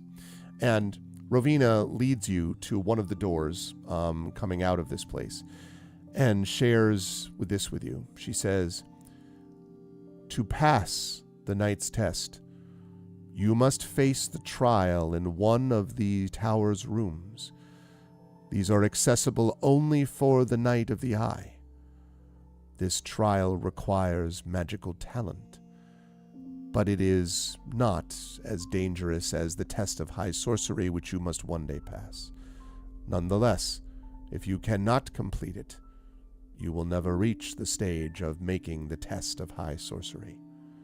You must complete the challenge presented in the room, and different ones will face different challenges. This is yours. You have until the Night of the Eye ends, and if you have not completed the challenge by then..." And she sort of trails off. She says, "Are you ready?" Yes. And she opens the door and reveals a portal that is filled with swirling amber light. And she says, "Proceed then, Minadora." Then I will walk through the portal. You get a vaguely nauseating sensation just for a moment as you pass through. And then the door opens into a wide rotunda with black stone floors and walls carved with elaborate runes. The interior is empty except for a single pedestal at the room's center, and atop the pedestal, an ornate key balances on its tip. Behind you, the door that you entered through vanishes, and on the opposite side of the room, an identical closed door appears.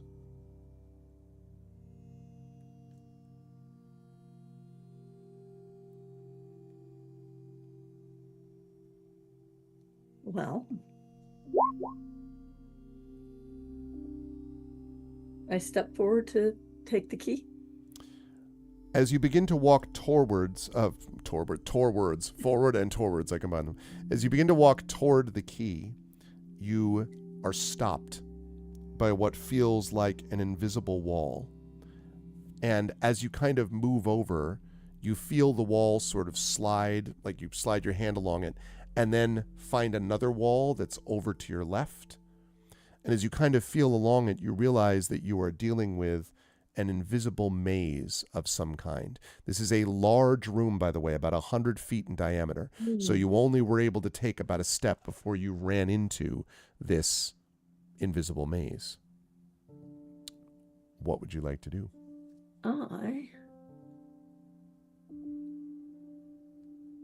Where am I? Exactly, Drew.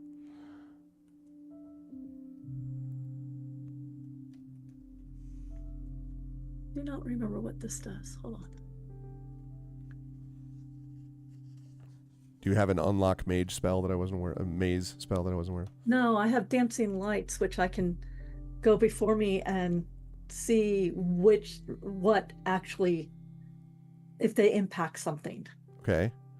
So Yes. Okay. So as you cast dancing lights, you can see. I will ask you to make an investigation check, but I'll give you advantage on this because you cast dancing lights first. okay, investigation, advantage. 22. It's a good thing we had the advantage there. Yeah. Yeah, you can see now that there are places where the walls glow more intensely, and places where they don't seem to glow at all. And in the spots where they're not glowing, that seems to be where there's actually space in between them. And so as you follow around the dancing lights going around, dancing lights last for how 10 long? minutes? Hold on. I think it might be a minute. They last for 1 minute. Yeah, I think that's enough. Assuming that you kind of book it, you move at a good Also, pace. it's a cantrip, so I can just Okay. throw them up again. In that case, I would say that probably after about, let's say, 10 minutes or so, you were able to make your way through to be able to get to this spot. And as I mentioned, as you're going through, you notice that there are the floors and walls are carved with these runes. So there's that too. But as you're going through this, Are there any patterns in the runes? Do they you could make an Arcana check to get a sense of them. Absolutely. Straight up Arcana. 17. Yeah, you think you do know what those are, but you're going to need to go out. So you have two choices, basically. You'd have to go out of the maze, back the way you came, to go look at the walls, or keep following that, because you think you might recognize them, but you got to get closer to the walls to see them, or continue to the center to get to the key. I'm going to continue to the center. Okay. When you get to the center, you see the key sitting on the pedestal, and the wall that is not glowing that you pass through allows you to stand right next to it. Well, obviously, it's going to be magical. Does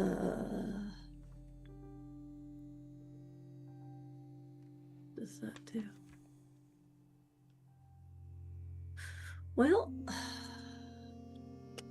going to reach out and touch the key.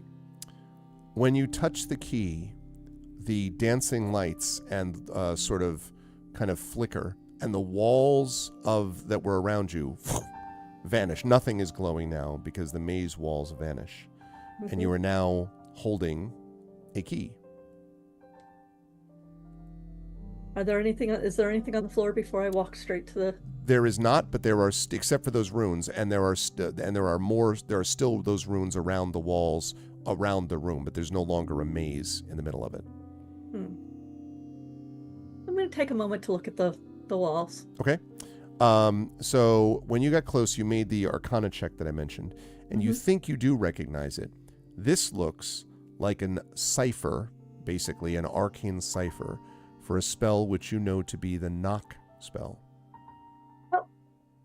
Well then. As if you could read it from the wall. Yes. Well, I will, when I get to the door, rather than use the key, I'll use the knock spell. When you use the knock spell, you hear a click, click, a click, and something sounding like tumblers falling within the door fall, but the door does not yet open. Does it unlock? It does not. Now I use the key. And it does. When you put that in, and it opens, and as it opens, you see on the opposite side of the room this swirling orange portal again through the now open door. Before I walk through the portal, I'm just going to take a quick look around. Just make sure I'm not missing anything. Okay. Go ahead and make a perception check. Just on GPs. Good points. Apparently, I am not good at perception. There's Apparently, a portal right in front of you, for sure. Well, There's definitely that. I'm like, okay. Well, I look around. Nothing else that looks like interesting. I walk through the portal with the key. And when you walk through, the key, you notice, vanishes from your hand, and you vanish from the room. And you emerge into the atrium of the Barb. And as you pass through this time, Minadora, you realize what might have struck you as odd before. There are many doors leading out of this room, but when you first entered the Barb, there was only one door which entered it. Rowena is standing there, and she nods at you and smiles, and she says, "Well done. You have taken your first step in a long journey. And this one, I think, will come with you." And she hands over a book. It's an ornate leather-bound book that may seem quite familiar to you. Yes. And she says, "These books choose the user of magic as much as the magic user would choose them. And you can do several things with them. Either use it to fill with spells, runes, and various arcane magics, or perhaps indications of your journey of what will happen next. Also," she says, "these scrolls," and she hands you 3 of them, "these scrolls will mean little to you now, but there may come a time in the future when you will need to hand them over. There will come a time when you will need to do more than simply pass a test on the night of the eye. Keep them safe." I will. "Then I congratulate you. Go forth. You have taken a step on a journey towards becoming a mage of high sorcery."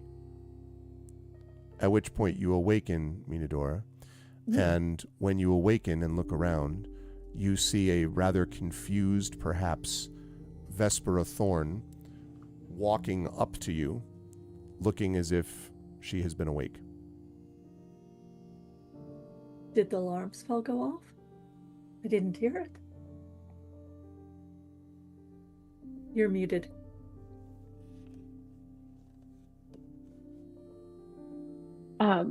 You were gone and I went looking for you. Where were Okay. you? I was retaking one of my tests as a mage. Oh, I was reminded of something that happened many centuries ago. And she kind of pats one of her pouches and starts looking through. And like, they're here. well, I had a strange encounter as well. I walked to find you and found myself in an old ruin, and there the god Paladine spoke to me. And she points to the claw marks on her armor, which were obviously not there before. He told me, and he told me to be his herald, and as the first person I encounter, then I will tell you. But he said that evil is spreading in the word, and that the Dragon Queen moves again. Hmm. Darkness is coming. The world moves in cycles. I had seen it before. I will see it again. The gods walked before, they will walk again. Well, though your words reassure me, for you are still here and you've seen this before. So perhaps it was good chance that I was with you when I received this message, so I would not despair, knowing that you are here after having faced the cataclysm. Well, unless something rather terrible happens, I will definitely outlive you. Well, I will take comfort in those words. Then she just sort of pats your arm. Well, welcome, Herald of... Who did you say again? Paladine. Welcome, Herald of Paladine. Is tonight the night of the eye? I believe it is. It is, in fact, yeah. It is. Interesting. Well, and how often does the eye come about? Once a year? I believe the night of the. I should look at that. I actually don't know how Because often. if I'm supposed to give these scrolls over Every to year and somebody a half. Every year and a okay, half. I'm like, huh. Yep. Well, unless we meet somebody very, very soon, I won't have to do a thing. Otherwise, I have a date in a year and a half. Maybe, possibly. Interesting. That means I'm gonna have to leave my home. Well, we're both awake now. Did you want to just trade stories by a fire, or did you just want to continue on our path so the road may be a bit more dangerous during the darkness? Well, walking, I don't invite danger in if I can help it, so we can just pass the time. Unless you need some sleep. I mean, you are mortal. I do not think I will get much more sleep this night, if I am honest. But let us speak at least for a little bit, and then I may rest some. Well then, I'll make tea. That would probably explain why purified food and drink also just showed up. As Minadora begins to make tea for Vespera, I would like to bring us to another, not that far away, but a little bit of a distance, road. And I want us to begin with a formidable-looking, impressive-looking figure who is marching down the road. There are horns on this creature's head, and is moving with purpose, and, well, we'll find out what the motivation is in a minute. Could we get an explanation about what we see from Cake as Cake is walking down the road? And I will mention to Cake that you also have with you an invitation to Ispin Greenshield's funeral. Whether you have that in your backpack or whatever you're carrying in your belt or whatever the case may be is up to you. But you did receive this invitation. So what do we see with Cake? Is it still nighttime, right? Yeah. Wait a second. No, this is actually, I would say, afternoon probably for you. Okay. Yeah. Then it's probably much easier to see him. Okay. Yes, good point. because he is pitch black. Okay. I mean, his fur is solid black. Okay. It's everything from his head down across his shoulders like a mantle is like a thick, heavy black fur. And everything else is like a super silky, short, fur, but everything is black. About the only time that you can see him easily at night is if his tongue is sticking out, because it's black around the edges and it's a big pink smear in the middle. And so if like he licked, you just see this pink, go, and it's gone. So he's a stealth And minotaur? Is that what he done? basically, yeah. Okay, all right. Except for the fact that he's very noisy. Okay. And so he's got it's sort of an axe and sort of a maul combined. They may be separate weapons that have been tied together. It's really hard to tell.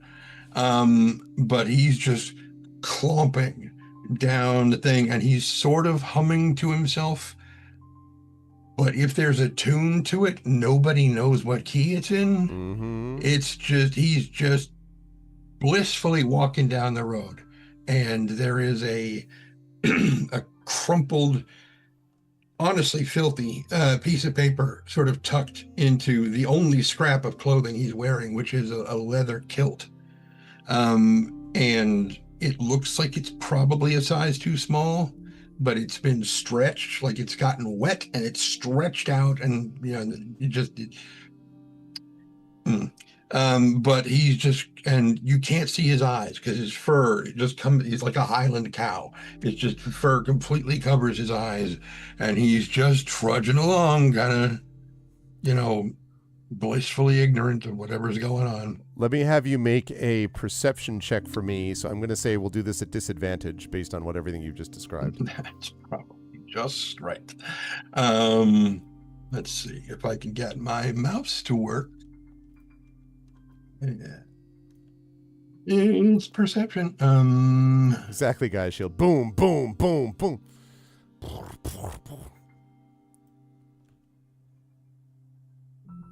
11. Okay. Wait, no, that was not a disadvantage. Oh, yes. That's right. Crap. You wish you rolled so high. Yeah, probably. There, that's better. 4. Yeah, exactly.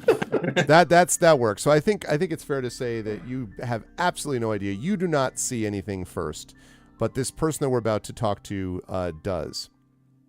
I'm going to assume for a moment, but I can be corrected here, that Stellan is sitting on the road cross-legged in some element of meditation. When Stellan, you hear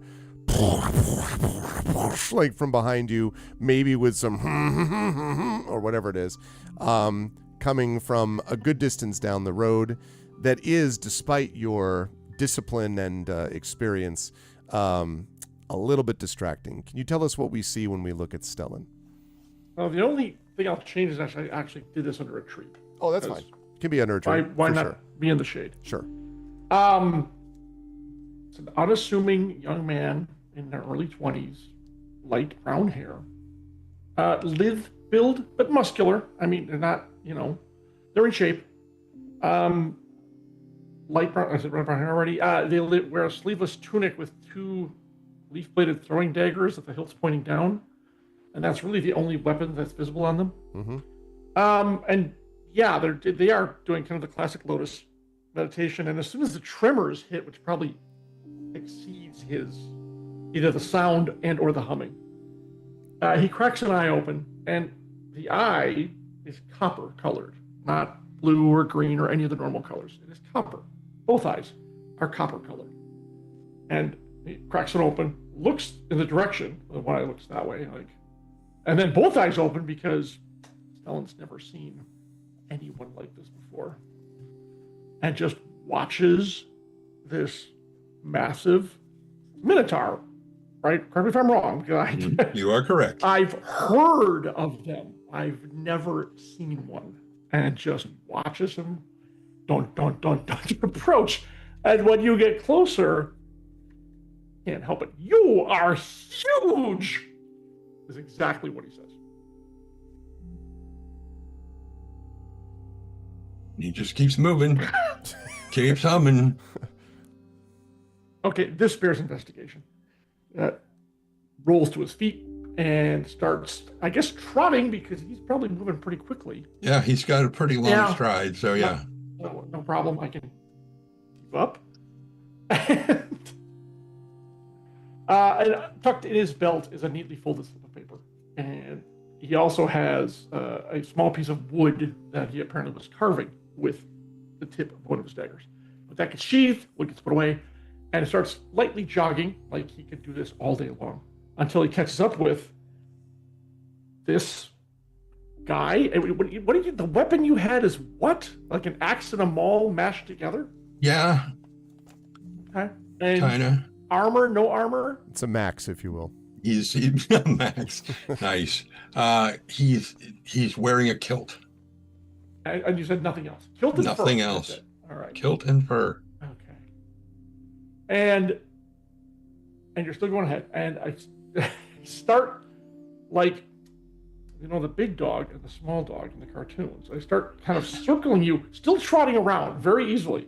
I keep up to, I just examine you from all sides, like, incredible. Look at the horns, which are way up. Well, if I jumped, I could probably reach up. Are you hungry? They're still just kind of moving around you. And now I settle in by your side and are trotting alongside you. And at that, he's just like, yeah. But he doesn't stop. He just keeps going. Wherever are you going in such a hurry? That way. Well, okay, let me rephrase. What is at the end of this journey you're taking? And You seem very determined. finally, something seems to click, and he just stops. Like his hoof is still in motion, and just skids and builds up a little Dust cloud. a little pile of dirt in front of it as his hoof just Easily skids in match the. his, He stops, and like he's in mid stride, so his legs are still like he's walking, and he just stopped. I could almost walk under them, I'll bet, if I Yeah, jumped probably a little pretty. bit. You Yep. don't want to, You're but like, he like what, 7 feet, 8 feet? What's all? 8 feet. Yeah. Okay, yeah. And so I was a he- scoop a little bit. He turns to look behind him very slowly, and like he doesn't see anything. That's because I'm on your other side. Over So here. he turns the other way, all the way around, and doesn't see anything.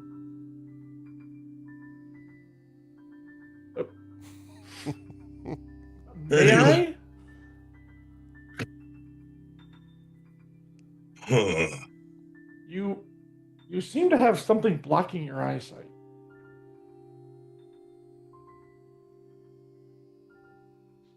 What? Bend over. Which way? Forward.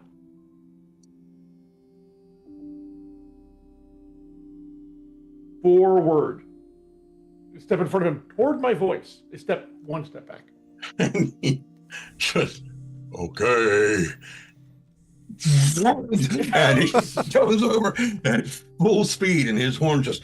Oh, shit. Stellan is now- gored for 30 points of damage. And, like, damn it. He is, We're not even he is- sure I could he dodge is now an arch of beef. He's like a Well, McDonald's. which is like, first of all, Uh, get a good look at his face, which again, this is just the most amazing thing I've ever seen. All right, I'm gonna do something, not gonna hurt you. Just don't take off that thing and try to beat me with it, okay? Just relax. And he clear the- collapses. He what? You tell him to relax, and he drops to the ground. Okay, that works. And then like flick out my hands. I like brush the curtains of hair aside so we can actually see something. And he Like shrieks, and his eyes go, "Ah!" And he swats your hands away and puts his hair. Oh.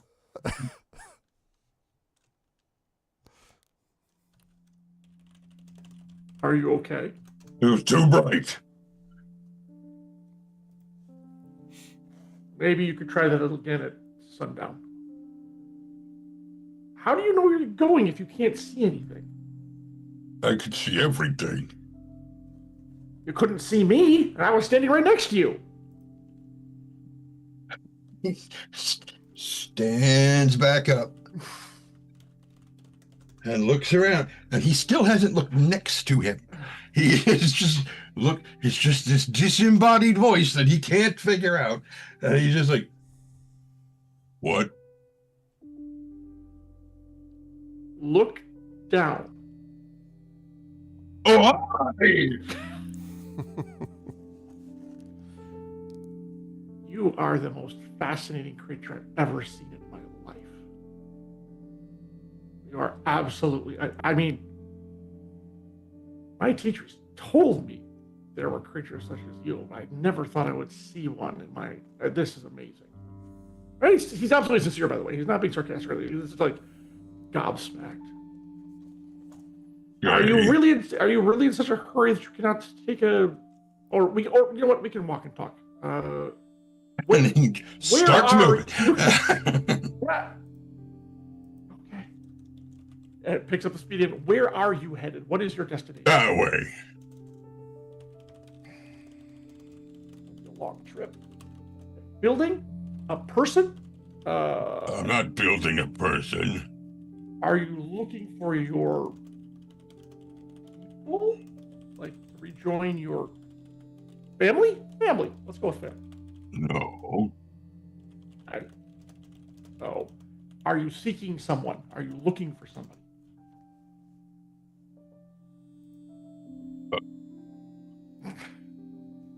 I broke him. That way. Arv, what is that way?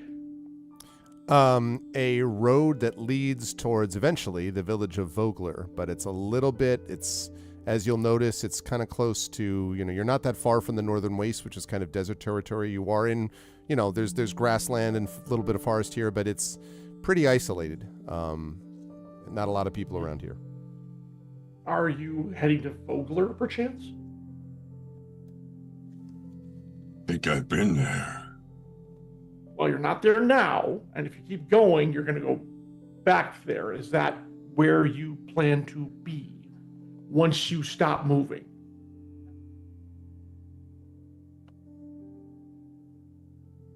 What? I'm just going to keep on going. You know what? Perhaps maybe it would be best if we travel in As silence. this is happening, you see a dark-skinned Kenda lean over Stellan's left shoulder and say, I think you're bothering the guy. Lean over, I'm sorry, Cake's left shoulder? No, I'm leaning over Stellan's shoulder. As if like from behind me. Mm-hmm. Oh, that whirls around faster than you thought a human could. Like, where did you come from? Behind you? That way. Indeed. We've got the start of a great road show, or I'm slowly going nuts. You said you were a dark-skinned Kender? Mm-hmm. And the usual Kender size? Yeah. Can you describe Just that? about 4.5. Yeah. So okay. you see just about 4.5 feet in a maroon duster with flames on the lapels and flames on the bottom, with a seemingly very ornate backpack on the back and a holster of something just underneath the right side of the duster. You can see something obviously bulging that seems to be a holstered thing. And they look at you and they say, so you said you're going to Vogler, and it just so happens to be in the same direction as the big guy, so they're gonna walk with us one way or the other, I presume? Well, first of all, I didn't say I was going to Vogler. I asked him if he was going to Vogler. As it so happens, however, I am going to Vogler. So I guess we're all three headed the same that way. That way. Uh-huh. Yeah. That way. And it kind of look you up and down, like, body-wise. I mean, you're well-dressed. As you start looking, you also notice that under the duster seems to be a ministerial cloak with a collar. Okay.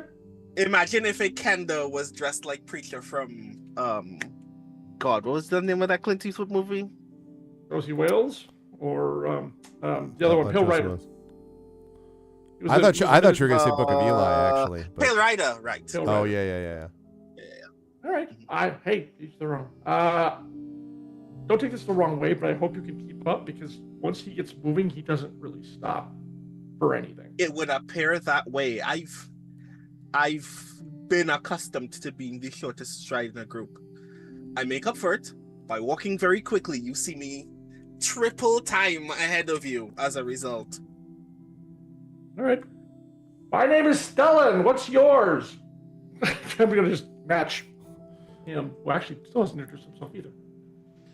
You see me shout, but you have no idea what I've said. And then you see me reach into my backpack and throw something into the air. A small plastic wrapped thing is descending toward you at incredible speed. When it collides with your forehead, you notice that I've thrown a cake at you. Oh, no, actually, I'm going to try to catch it first, Arv, if you don't mind. That's fine. Well, we're going to do, instead of arrow cutting, it's cake cutting, essentially. I mean, cake catching. Okay, Yeah, yeah. it's all good. What, dexterity? Yes, I would say so. Also, yeah, no, dexterity is fine. It's only 8. Well, I've been caught by surprise by 2 very unusual traveling. yeah, I was going to say, it is a little, like, not your standard. Yeah, so. A- Don't, you said a- it's a cake? A little cake. And a cake. A cake is- and a cake. What? Well, yeah. I haven't gotten back to you yet. Hold Yeah, that thought. So, and it picks it up, and it's like wrapped, like a food. Mm-hmm. Yeah. Look at you. Look at the cake. Unwrap the cake. Take a sniff. Smell good. Oh yeah, it smells good. It feels very stale, but it otherwise still smells and tastes good. So it's hard, basically, like almost Yeah. a hard tack kind of thing. All right. Mm-hmm. Take an experimental nibble. Oh, not bad. Break it in half. You want some?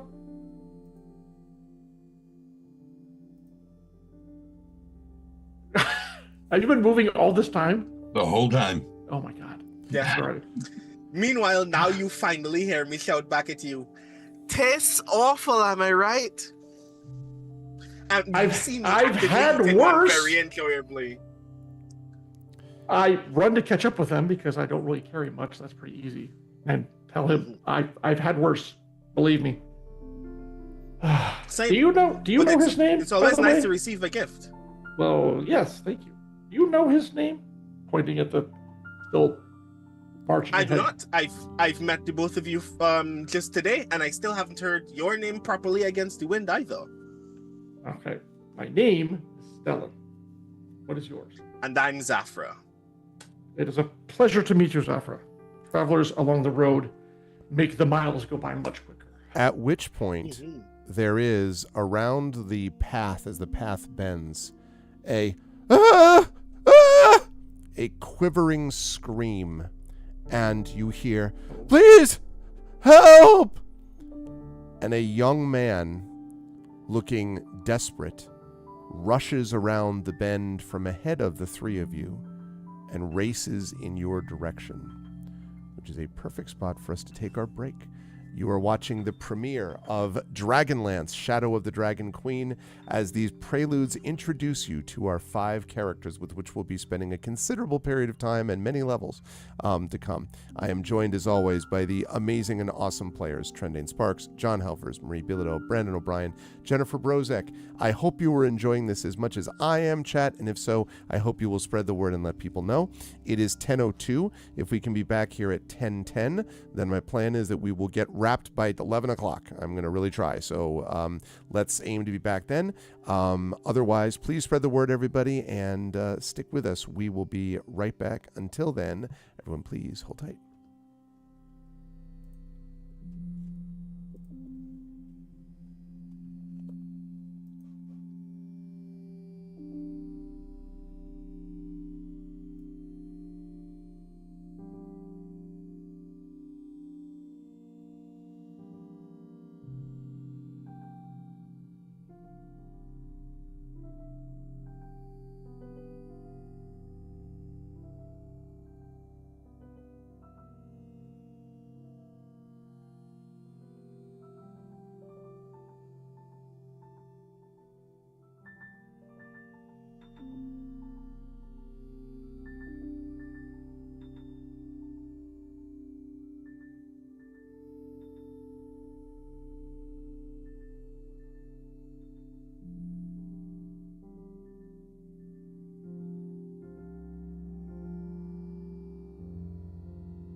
Okay, we are back, and I am excited to see what these folks get up to as we continue with our session 1 with the premiere of D&D with Infinity Beyond Dragonlance Shadow of the Dragon Queen.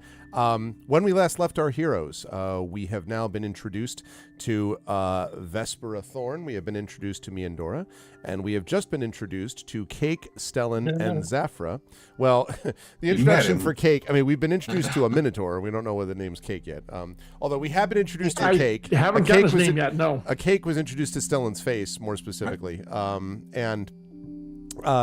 That was before this person comes, bolting around the corner and sort of running right towards you and saying, please help me.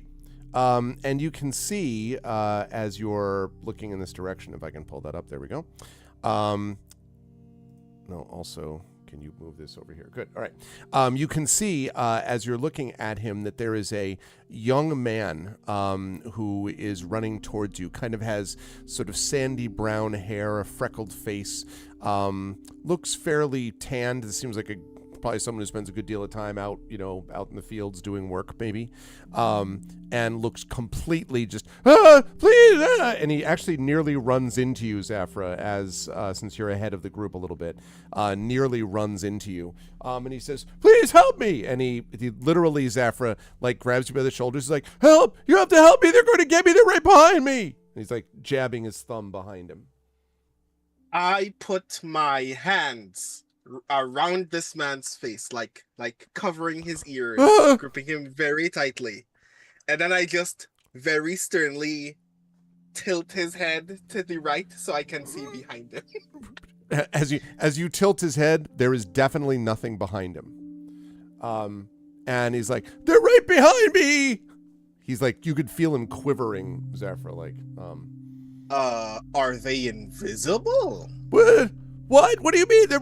And he kind of like looks around, and they were there though. They're there. They're people and their stuff. They had cloaks and they're hurting people. They're right. Like, he's extremely incoherent.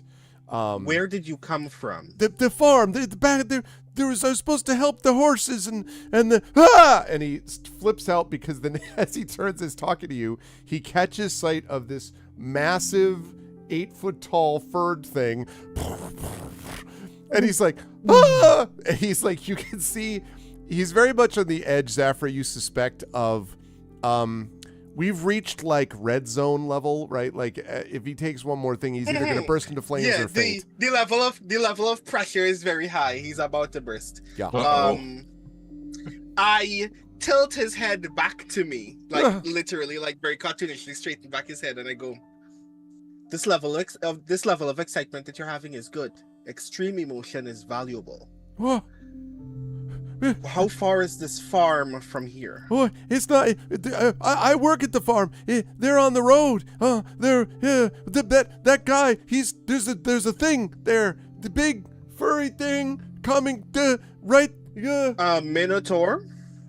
Yeah. That is not that one. No. That he's pointing at clearly Cake at the moment, or you don't know that he's Cake at the Minotaur, that is there, and he's like pointing in front of him. He's like, but those cool. Those other ones are. Minotaur is not attacking you. And then he sees you. Right? No, right? No. And you can you can see he's like, why don't you take us to your farm? Yes, please, as swiftly as possible. I hate to see he sees someone normal at the same time he's seeing someone normal. His head is clearly trying to slot into position. Like, he says, okay, this way. Zafra, let go of his head, please. Yeah, why don't you take us if you to let your his head farm? go, actually. Do you? Okay, yeah. He says, Minotaur's already passed them and it's still just going. Yeah, and solid 1.5 foot, solid like 4.5 feet away from us, just taking off. He says, is he with you? He says to Stellan. Somewhat. Sure. Let's go with that. All right. Yeah. Well, so he'll be useful. Come on. He follows and he says, run. We're running. He says, We're "Well, running yeah, before. he's running." So he's running after you. And he says, "Well, I work at a farm. Nearby, there's a farm, and I was hired by some soldiers to travel with them and take care of their horses. I don't know much about them. They had armor and they had this helmet." And they were talking about something about enemies like being around, and there were some problems. And I didn't really listen. I was just taking care of the horses. And then just a minute ago, all of a sudden there were these arrows that hit him, and then the bunch of like ones in big black cloaks jumped down and then he swung at them, and I hid in the brush, and the ones with the armor tried to fight him off, but a couple of them got hurt, and then look. Can you fight? Because they're gonna need help. I don't know what these things are, but they're hurting him. And I'm just working a farm. He looks like he's at the edge of tears. Yes. All right.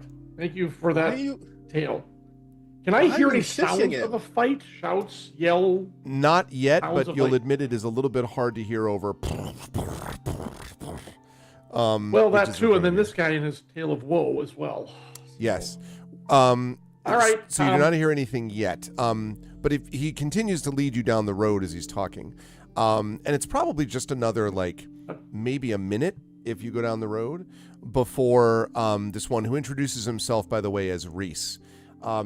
Reese stops and he says, "There, it's just they're right ahead, right there," and he points just past them, maybe a few 100 feet down the road. You can vaguely make out. There seems to be something down the road. It's a little too far to make out exactly, but there does seem to be something and some movement nearby. And Reese says, "That's where they are, but I'm not going any further. They're right there." And he literally just plops down in the road and is just just staring, slightly shivering at the scene in front of him, many hundreds of feet in front of him. Doesn't look like he's hurt, just terrified. Terrified, not hurt. I take off running in the direction that he pointed in. Okay. Sight unseen. I don't even wait for anybody to follow me. Stay here. Oh, and he nods without even pass answering. So does the Minotaur. He nods and stops and stays where he is too. No. Come along. As I whiz by him. Nope. Follow me. You heard him. Oh God. No, I'm not moving. You, Minotaur. You follow me. Why? That's double time. Why? Now. You want to hit something with that big thing of yours, don't you? And I'm saying this while running backwards, by the way. I'm still as fast as running forward. What? He stays there. You come here. Come on. Let's go. And Turn around. Cake. Look it. Cake runs to where you are and stops. Many months I pass. didn't say stop. I said Zap, follow You me. said haven't even run seen this. here. You said come here. And then I said follow me. Still not following. I'm getting farther away. Are we coming on did in fact say anything that. else, Arv? So as you get closer, you are. Is there a point at which you are starting to attempt to be, stealthier, or are you just kind of like, let's go? I am charging in. Okay. I am shouting charging back, in. I'm shouting back and forth at him. He's bellowing it. I think any pretentious stealth Seems long reasonable. gone. And if the Kender actually is just charging in there, then I'm perfectly happy to let him take the lead. We'll see how this shakes out. So as you get closer, you see that there is indeed a wrecked wagon lying toppled, and it is surrounded by armored corpses. There are strange figures picking through the remains, and I have something for you. Is it a Dragonlance? It is not, but it is this. And I will expand this. Hey, a terrifying new enemy infiltrates the shadows of Slandia. Draconians. Oh, sorry, I was supposed to read that out loud. Cool. Well, you're going to Fun. figure that out in a minute. So what you were looking at here, let me get rid of That that. doesn't look good. What you were looking at here is from beneath there are these strange figures picking through the remains, and from beneath the figures' dark cloaks jut scaly wings and sharp reptilian features. And I think it's fair to say that none of you have seen anything like this again, or since, I should say, at any time. You've never seen anything like this Two before. creatures in one day. This is amazing. Yeah. And as you are sort of staring at this thing, it occurs to you. There we go. Sorry, I'm about to move something off to thing. I think there were more than one, right? Yes, there are, in fact, to be exact. 12. Okay, wait a minute. Okay. Yeah, exactly. There are 35 of them. No. Also, I think we need to talk. One thing I do need to note, by the way, is that underneath those cloaks, you can see that they are also wearing some kind of strange armor, and there's a symbol on them. And I would like all three of you, even Cake, to make religion checks for me, please. Hey now. So Oh, Zafra, no. Stellan, and Cake. Religion. You can do that. Oh my, not great. What's the chances that I know any religion? Oh, Let's see. sweet. Oh, I guess I was paying attention during one class. okay. Stellan with the 18. We'll come back to that in a second. Wasn't really my bag, Hit you know. 7. Okay. Let's see. We have a 7. Come on, Cake, you can do it. After 20. I would love it if Cake gets I this know. right. It would crack me up. That'd be Do you, hilarious. I mean, do you want this at disadvantage? No, I don't think so. No, your religion, whatever your Hey, number you is can what it recognize is. sigils and signs. Come on. Ah, See? let's There you go. go. 21. Oh my God! And All he gives right. he gives a brief lecture on the importance of what that He's like, I The recall that in wisest minotaur in the land. that was a. I think that was a crit, by the way. It was a natural 20. Oh my God! So my shaman told me about these. Cake, you remember? It's okay. No, you do actually remember this a little bit, perhaps in a nightmare, because Cake, and also Stellan, you can kind of get a sense of this too, but Cake really probably remembers at least having come across this symbol before, and it having something to do with dragons. Specifically, this is the symbol of Takesis.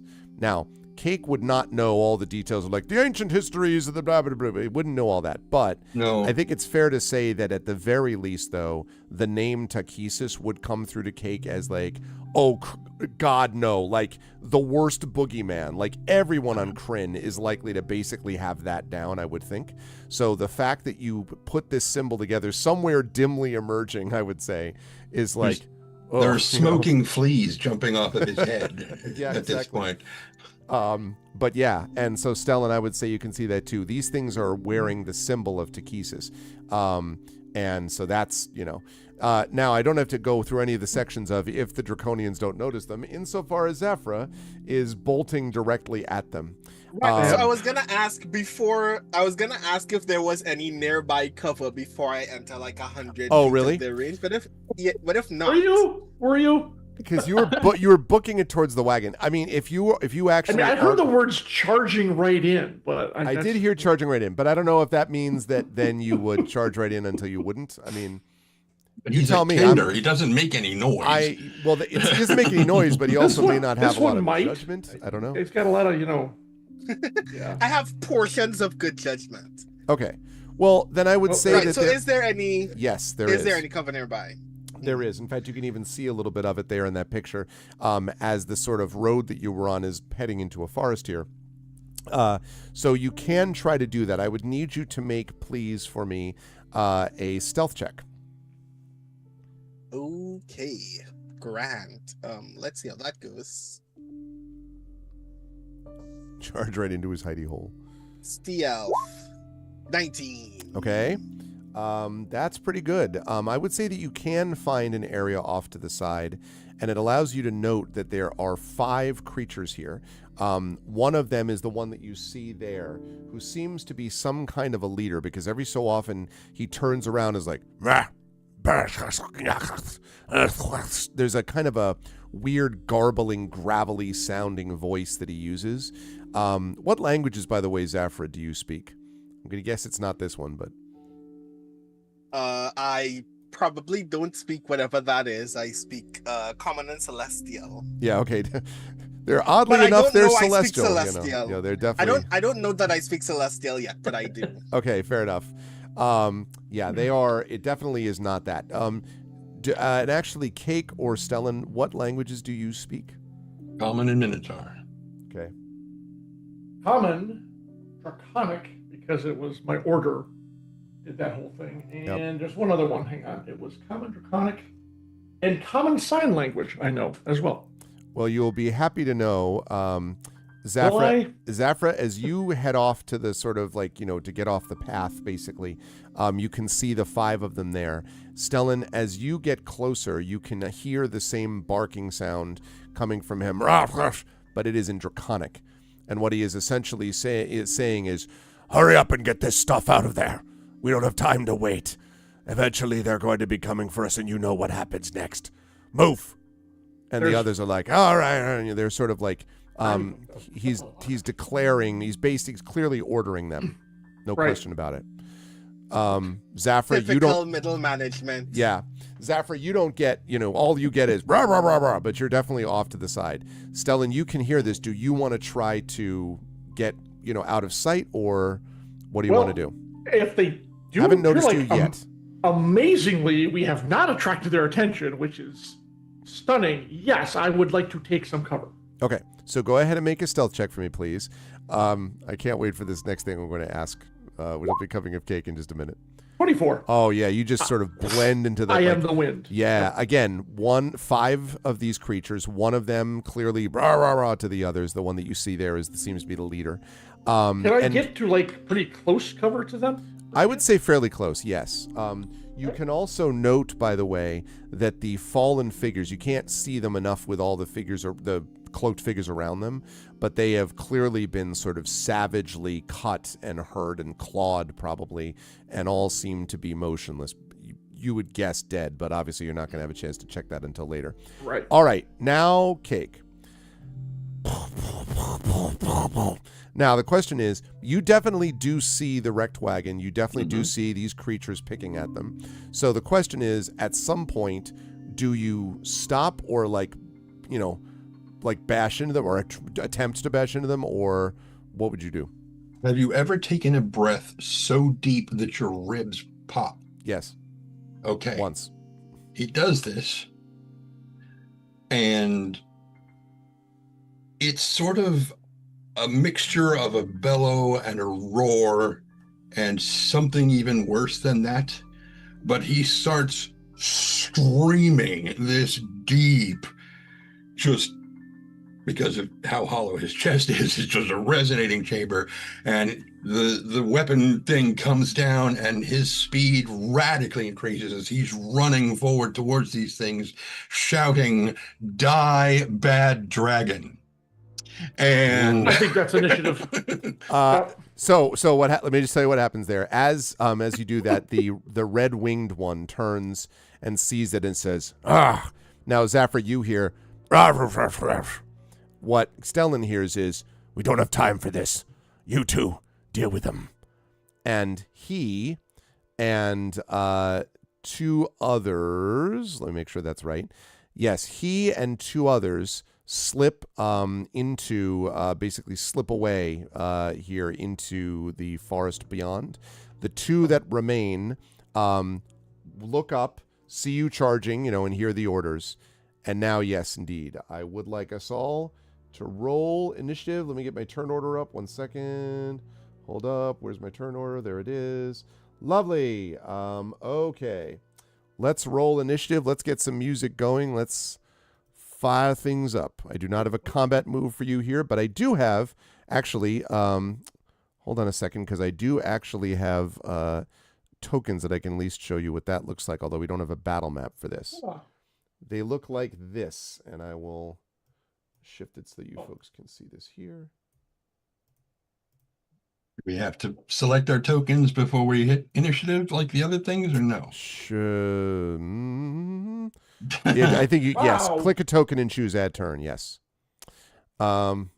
I'm going there we go. Okay. I couldn't move mine off my screen for a second until it could make it leave. Okay. Okay. My God, they're running over into the northern frontier. This is terrible. Oh, sorry. Those are what they look like. 2 of them. Exactly. Are you ready to rumble? Okay. Let's get rid of the ominous music. Let's put on the combat music, and let's go with let's go classic. Okay.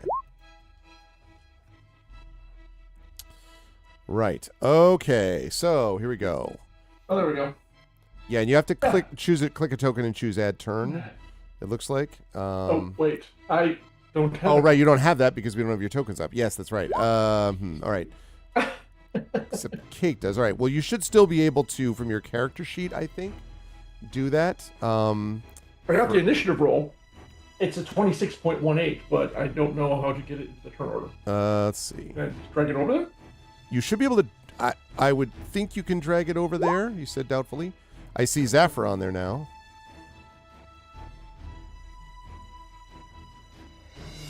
Oh, you know what? Because you haven't loaded your character into this yet, have you, John? Yeah, I have. I'm you looking did? at it right here, but I Oh. don't have. What I don't know is how to drag. Um, Oh, wait. Figured That it. didn't work. Never mind. The benefit of not having a map is that you can just put your name token anywhere. So we're fighting in the blood ocean. Ah, let's see. Settings. You know what? What I'll do? I have a thing.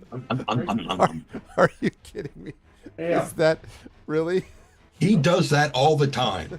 Oh, All the time. I think that is me, actually. Oh my Or god. one of these two is this one. Is that it? Can't tell. They all look the same. I'm top right. I think the other one is you. No, actually. Oh, yeah, that is me. You're right. There we go. Okay. Good lord. So I'm the one in the middle, so I'll put it right there. Going 250 miles in the leap of an eye. All right. So if I get myself, click. I'm still taking my 26, by the way. I'm not re-rolling this. Yeah, I hear you. Just making sure. Okay. All right. We'll do this again. This will work. There we go. Ah. Okay. All right, so now we can adjust it to 26. 26.20. Why can Yeah. I not? Because apparently I rolled a natural. Ah, 20. there it goes. Perfect.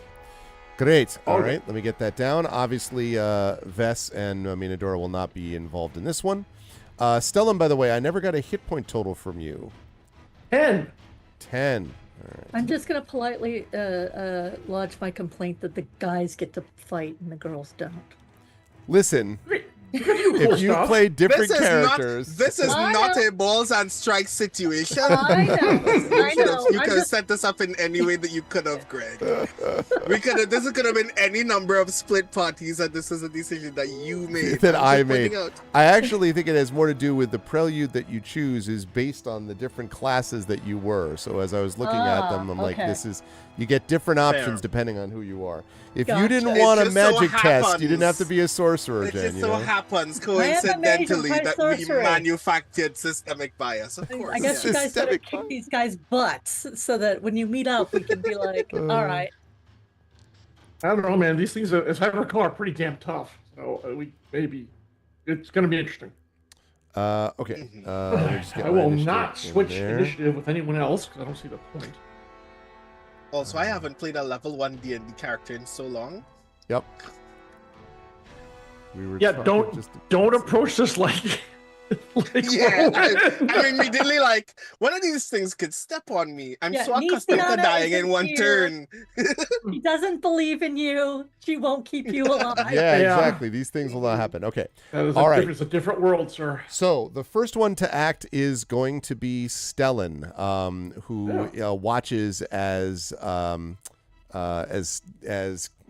Minotaur, whose name we still don't know, is running towards these things. Amazing. And Yes. both of these creatures draw short swords, and you can see that they are both facing you, sort of prepared for the onslaught. So how far away am I from them right now? So you probably, because you are sort of at the moment hidden, you probably are, I don't know, 30 feet from them, probably off by the side of the road. So, Yeah, perfect. All right. and they are not paying attention to you. Exactly. They are paying attention to the big. Yeah, he's You know. so throwing knives still have a range of even though it doesn't say in here the minimum is like 5, 10, 15, 30, which is ridiculous. It's 20 feet and 60 feet. So I want to get within short range of a throwing knife and then throw a knife at one of them. Okay. I'm going to do that. I'm going to give you, I will give you advantage on that attack since they are paying quite literally 0 attention to you. Okay, great. Okay, well, neat. And I will take the advantage. Ooh. And there's just And one, then, yes. basically one and creature 1 and creature 2, more or less. Okay, whichever one I can get to closer, whichever one I can get within the 20 feet first. So Okay, if it's 1, sounds good. great. If it's 2, so whichever. All right, I'm going to assume it's 1. Okay. And then, yeah, it comes out, and we throw. That works. Back to the thing. Okay. We're looking at a 12. Yeah. A 12 will not hit. Okay. It flies past them. In fact, it might work to your advantage because they didn't even notice, actually. They're still too occupied by looking at the, Minotaur. I want to get, how involved do I want to get in this? So the one we had the red wings, these guys have what, like dull brown wings or something Yes, less? they are. Yes, they have essentially kind of there's greenish. Greenish brown is probably skin would be what I would describe. Medium height, maybe 5.5 feet ish, maybe 5'8", no more than that. I hope this is going to work. Okay. And they're holding a sword. It is a short sword, but there's a kind of curved, jagged edge at the very end of it. It's not a scimitar, but it's got a sort of an upswing in the outside of the blade. Okay, you know what? I'm going to help him out. He can probably handle himself, but no, with my remaining 20 feet of movement, I move to engage one, and then with my bonus action, I do an unarmed strike. Okay. All right. Now, this one I will not get advantage on because I was thinking, no, I'm coming. Right. So, That's right. Disadvantage. I just want, stuff like that? Nope. Okay. Automatic? I guess that's it. All right, and then let's try this. Fuck. Damn it. Unarmed 10. strike with the 10 is not going to hit. The creature sort of sees you and kind of, and as your fist strikes the arm of it, you can feel the hardness of the scales that you just banged into. Okay. And it looks at you and it says, puny human in Draconic. I was insulted at that, but okay. That's my turn. Okay. That is going to lead us to Cake, who the last we left was charging headlong. What are you doing this with? Cake? So Cake, you may or may not see that Stellan came out and is engaging one of them, but regardless, both seem they have swords and are ready for your onslaught. He's focused. He's just going for one of them with the great axe. Okay. The one that Stellan is on or the other one that is currently unoccupied? I don't know. Okay. Whichever one's closer to him. They're even is the thing at the moment. Do you want to just roll 1d4 and 1 and 2 is left Sure. and 3 and 4 is right? Sure, yeah. 1d4. 3. So whatever the one on that the one right. was. That'll be the one on the right, which is not the one Stellan is engaging. Okay. Okay. All right. So proceed. You may attack with your maul axe. And axe. he is doing so. I thought that said 24. No, it does not say 24. I am not seeing my dice rolls. Oh, that's That because is a 15, it looks like to me, and that will hit. Okay. Actually, they are standing next to each other. You get cleave on that? I don't know, and here's why. Looking at the rest of his character sheet, Yeah. it rolled him as a fighter, not a barbarian. Okay. It says barbarian, but he's got second wind.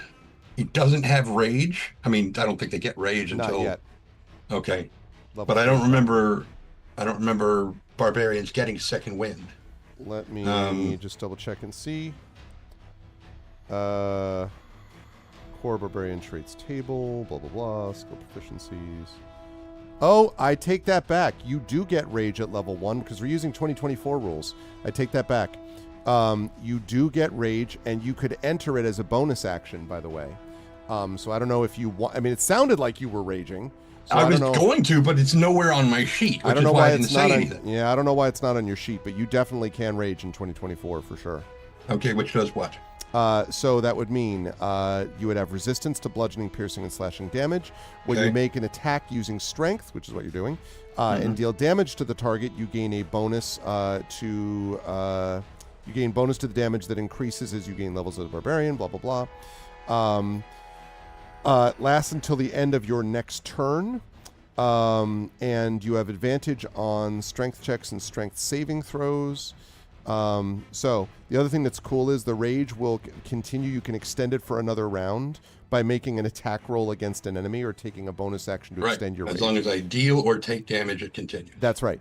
And you have 2 rages per, I believe it is long rest.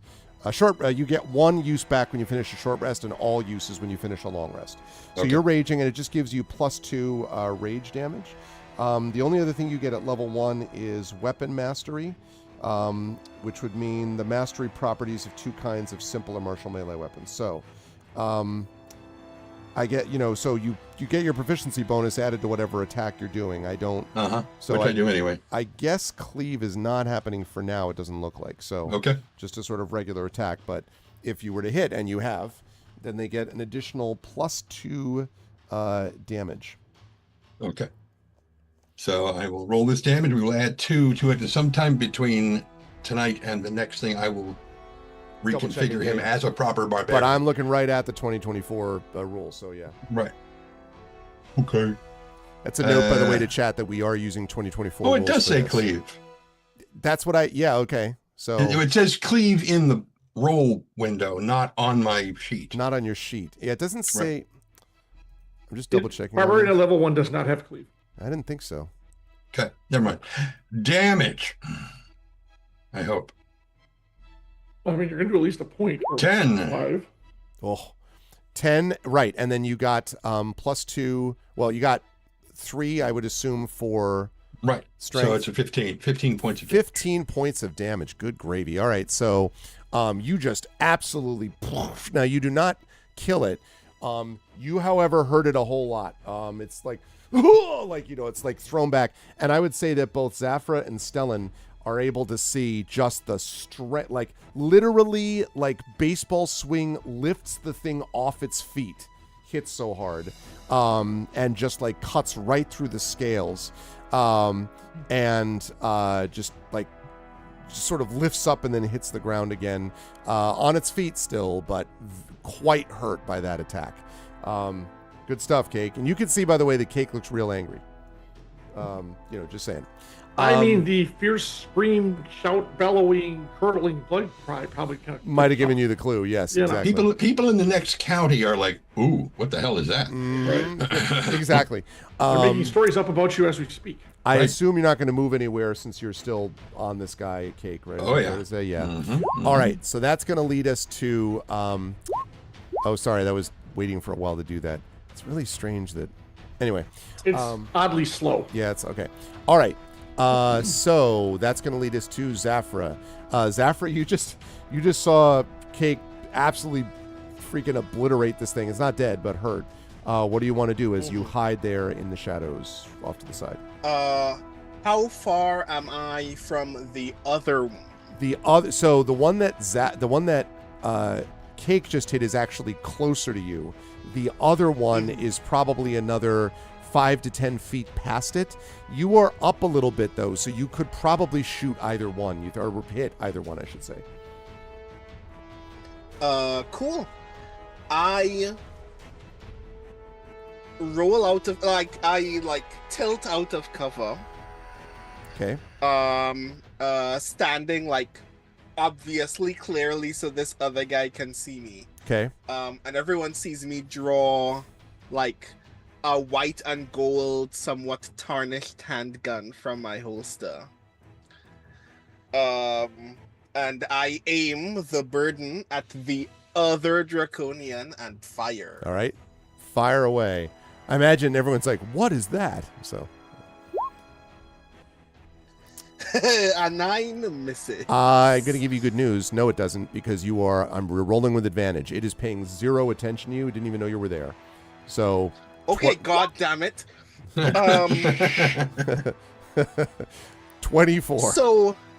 So here is where a fantastic thing happens. Okay. So The gunslinger class that I'm playing has a feature called Bad Medicine.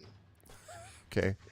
Bad medicine. Bad You medicine. roll 1 additional weapon damage die when determining the extra damage for a critical hit with a firearm. Oh, nice. Okay.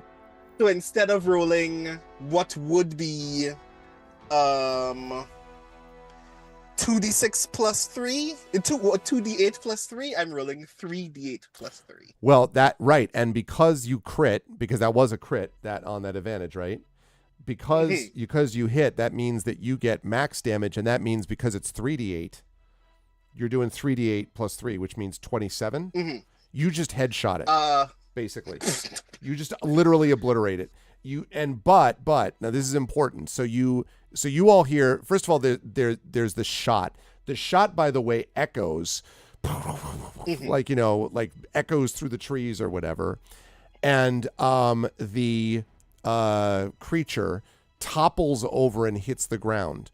But when it hits the ground, Stellan, and I imagine that Stellan, you're probably like, and then it like falls in front of you, and you see behind you, you see in front of you a little smoke curling out of the end of like Zafra's thing, right? As it hits the ground, you see the creature turns gray and then turns solid. It turns to stone in front of you, and then this gas emanates from it. I need you to make a Constitution saving throw, please. Great. Okay. Yike. 14?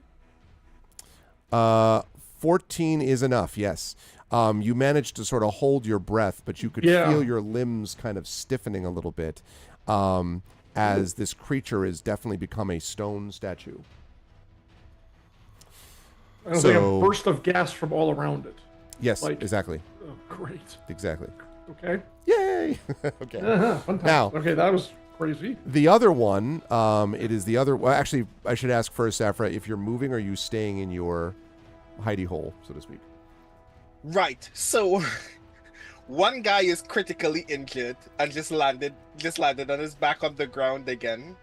The other, and is probably seeing from a prone position, his comrade immediately become decimated. Yeah. I walk up to the wounded guy, just point my gun at him and go, whatever you were doing, you can stop now. And so the creature looks at you. Sorry, I am trying to find a folder. Where is my folder? Okay. 1 second, because we have a quick fix that I had to make on something. Thank you very much, Shadowed Mage. So I'm going to put that up like that. So bear with me. It was a great line. Hold on a second. Okay. I'm going to change this because there was a misspelled name, which now has been fixed this way. Yay! All right, thanks, Shadowed. Okay, everyone's name is fixed. Lovely. So, you do that, and the creature looks at you and snarls, which Stellan says, "Tell it to your dead gods," and attacks. Is it going to attack you? I'm trying to decide if it's going to attack you. Taunt. Well, I'm trying to decide if it's going to attack you or it's going to attack the creature that just slammed it to within an inch of his life. I think it's still going to attack you, though. I think the Kender taunt is sort of legendary. So it's going to go after you and is going to attempt to attack you. And we'll do so with not one, but 2 sword attacks. Let's see. That's very nice. Okay. 18 and a 15.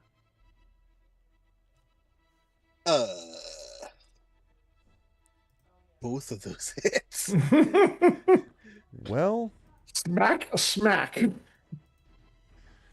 Zafra, you are going to take 9 points of damage from both of those hits. That's That's all of me. Yay, fun. That though, what's funny about that though is that you're like, do this, like tell it to your dead gods, then it hits you anyway. So you see the Kender drop to the ground, having been hit by this thing, Well, which brings that's us not good. that brings us up to the top of the round, Stellan. You have just seen the Kender fall. Oh no. However, I still want to hurt something, so I'm gonna attack. Okay. This is right next to me, so Yes. my regular unarmed strike and my bonus action unarmed strike, so 2 attacks. Let's do it. Okay, number 1. 11? An 11 will not hit. Come on. There we go. A non-natural 20. A non-natural 20 will definitely hit. Finally, 7 points. Okay. You'll be happy to know that that's 7 points. You smash it in the side, and it, and then it sort of tilts its head, and then as it topples over, going gray. Can I disengage? You can, but not before the gas comes out. Jeez. Okay. So you're going to have to make that con saving throw again, please. Yep. 6. That's not going to do it. That is not going to do it. You begin to feel your body turning stiff, and you look down and see that your skin is growing slightly gray. Cake. I'm not going to ask you where to move, Stone, because the moment can't move anywhere. However, the creature is clearly dead. But I'm not taking this out of initiative because something's happening to Stellan, and also Zafra is currently unconscious. So, Cake, what would you like to do? You can see that both creatures are clearly not moving and are on the ground, etc. But I'm still standing right there, right? Yes, you are. Yeah. So do I have to make that Oh, that's save true. as That well? yeah, that's right. Yeah, because you're right next to them. Yeah, thank you. That's a good point. Yes, indeed. Okay. So you said Constitution Yes. saving through. Yeah, TPK on the first day. Maybe. Do we have a hero point? Nope. No hero points in this game. 22. 22 is enough. Yeah, you managed to shove it to sort of shrug it off, Hero but points. you do. There was a moment though where you felt like your limbs stiffening a little bit, but it's fine. You don't know whether the human next to you though was so lucky because they look a little gray and not moving very well, and the other one, the dark-skinned Kender, is currently on the ground and is not moving. Did I see any of the other? I probably saw the leader. I don't know if I saw all 5 of them. Right, you would have seen the leader because the leader was also colored differently, sort of brighter red. And they is slept. he anywhere No, near slipped away. Ah. Yeah. Then we have a problem. Okay. Because I don't think Cake knows what to do. Mm-hmm. Well, for one thing, definitely it is the case you don't know where they slipped off to either. I mean, I can tell you that for sure. No, I mean with regard to these other 2 people. He Oh, has yeah. no idea what to do with them. I mean, that guy's probably dead, and this guy is a weird suntan coming on really quick, and he has no clue what to do with these people. Mm-hmm. And he's still coming off of his rage, so what he's probably doing is using his his thing and just slamming into the corpse, going back. Yeah. Yep. And I'm going to talk about the implications of that in a second when we get out of initiative, although we're not there yet. All right, Cake. So I'm going to assume that you're just doing that for the moment, like just smashing away. Yeah, he's Okay. coming out of his rage, but he doesn't know what to do. Zafra, I would like a death saving throw from you, please. Aha. So here's the trade-off to the boys getting to fight first. They're all going to die. Yeah, And exactly. it's just going to be the ladies for the rest of the campaign. No problem, Zafra. That's one success so far, which brings us up to Stellan. Stellan, I need you to make that Constitution saving throw again. Nothing as a bonus. All right, try to still myself and center like I must fend this off. There we go. Oh, yeah.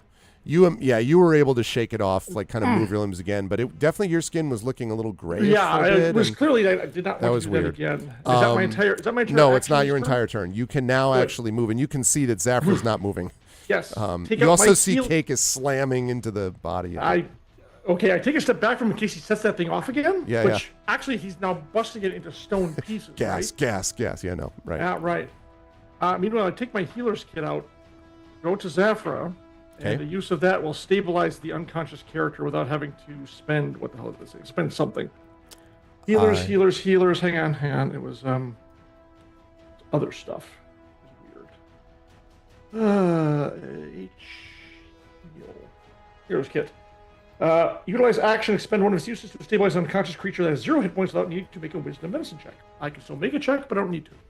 In that case, he is stabilized, and I'm going to pull us out of initiative.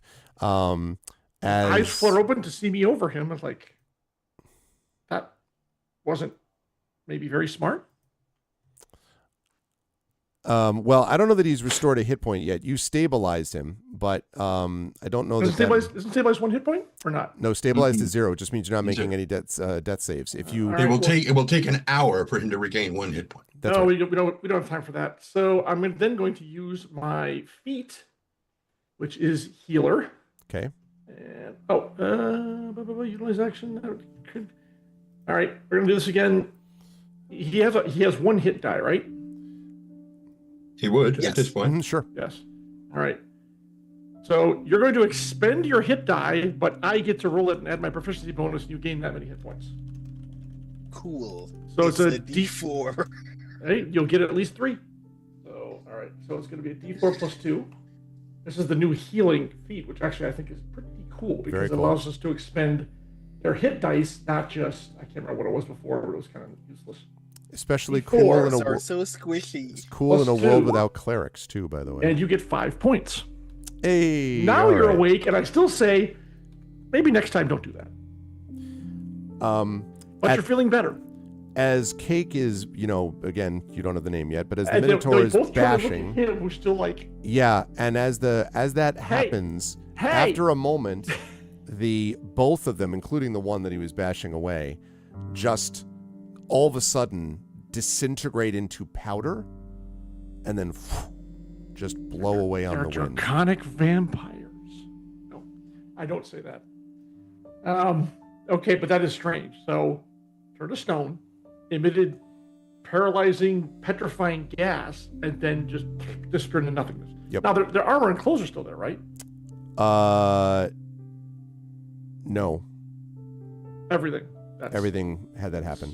super cool. As in their clothes also turned to stone, Yes. or their clothes just disappeared? Their clothes turned to stone and then turned to powder and blew away with the rest of them. Oh, and as we're both watching that, I turn to him and say, and by the way, when you actually kill one, it emits this crazy gas that tries to turn you to stone too. So maybe keeping your distance is a better idea. With the advent of the bodies gone, has the Minotaur stopped trying to punch them to custard? He is slowed Okay. down, and he's not so much. He's less stabbing, and he's kind of turned the weapon around to the maul side and is just smacking it against the dirt. I carefully edge within, hopefully his vision. I think you got him, big guy. And the weapon swings back around again to the great axe side, and he's just like, So, on your side. Good guy. and he looks to his side because you said on your side, and so he's That expecting. works. That works, yep. Okay. What do they call you? I can't just call you big guy all the time. What's your name? He's like thinking, sort of, and he doesn't see anybody on this side. So he whirls around to the other side and doesn't see anybody over there either. Take another step back. Slowly the rage fades.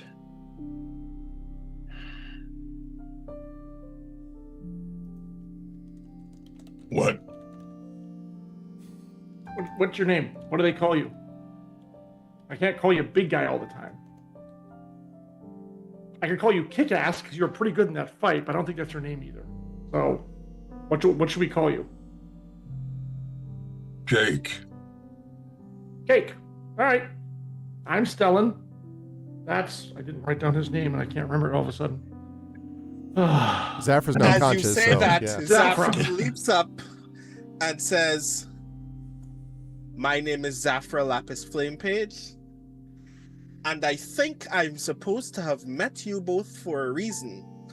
You see, in their hand, green gun smoke is emanating from the barrel of the gun as they put it back in their holster, and I say, I think that you both were meant to bring me here, and I think that we three have a job to finish. But first we need to get the crying guy to have another emotion, so maybe we should get something to eat. Well, now that the dragon people are all gone, I think he should feel better-ish.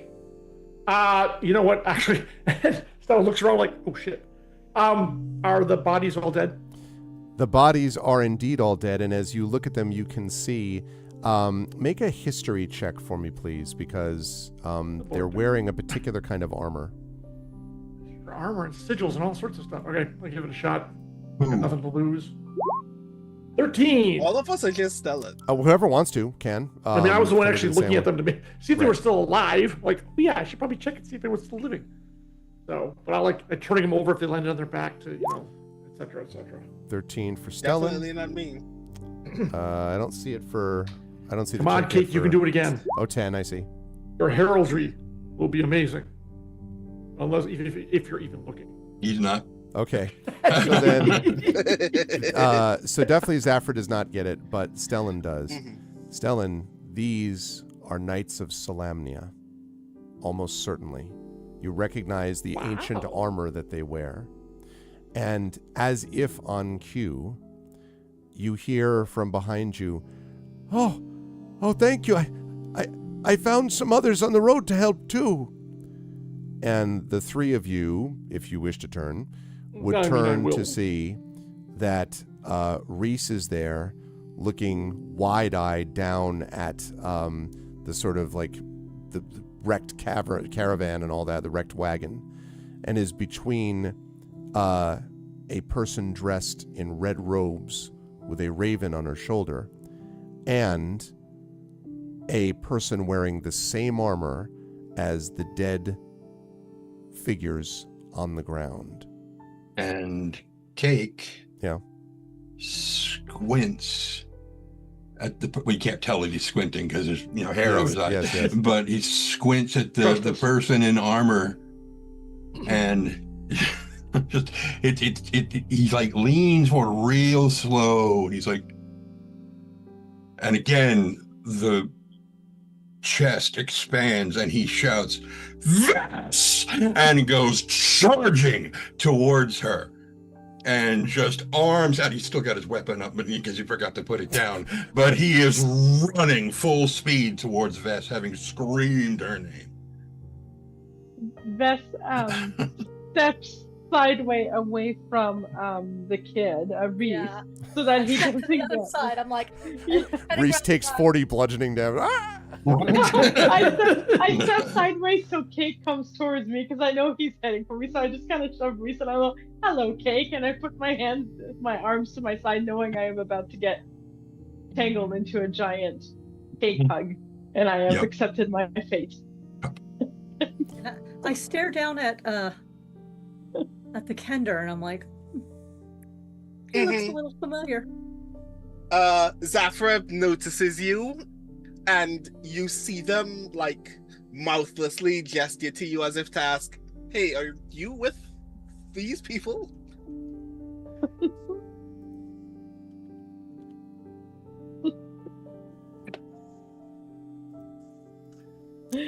And then I watched and then- the Minotaur, and I'm like, Yes. I haven't seen a Minotaur in 200 years. Huh. And Interesting. then I turn to Reese.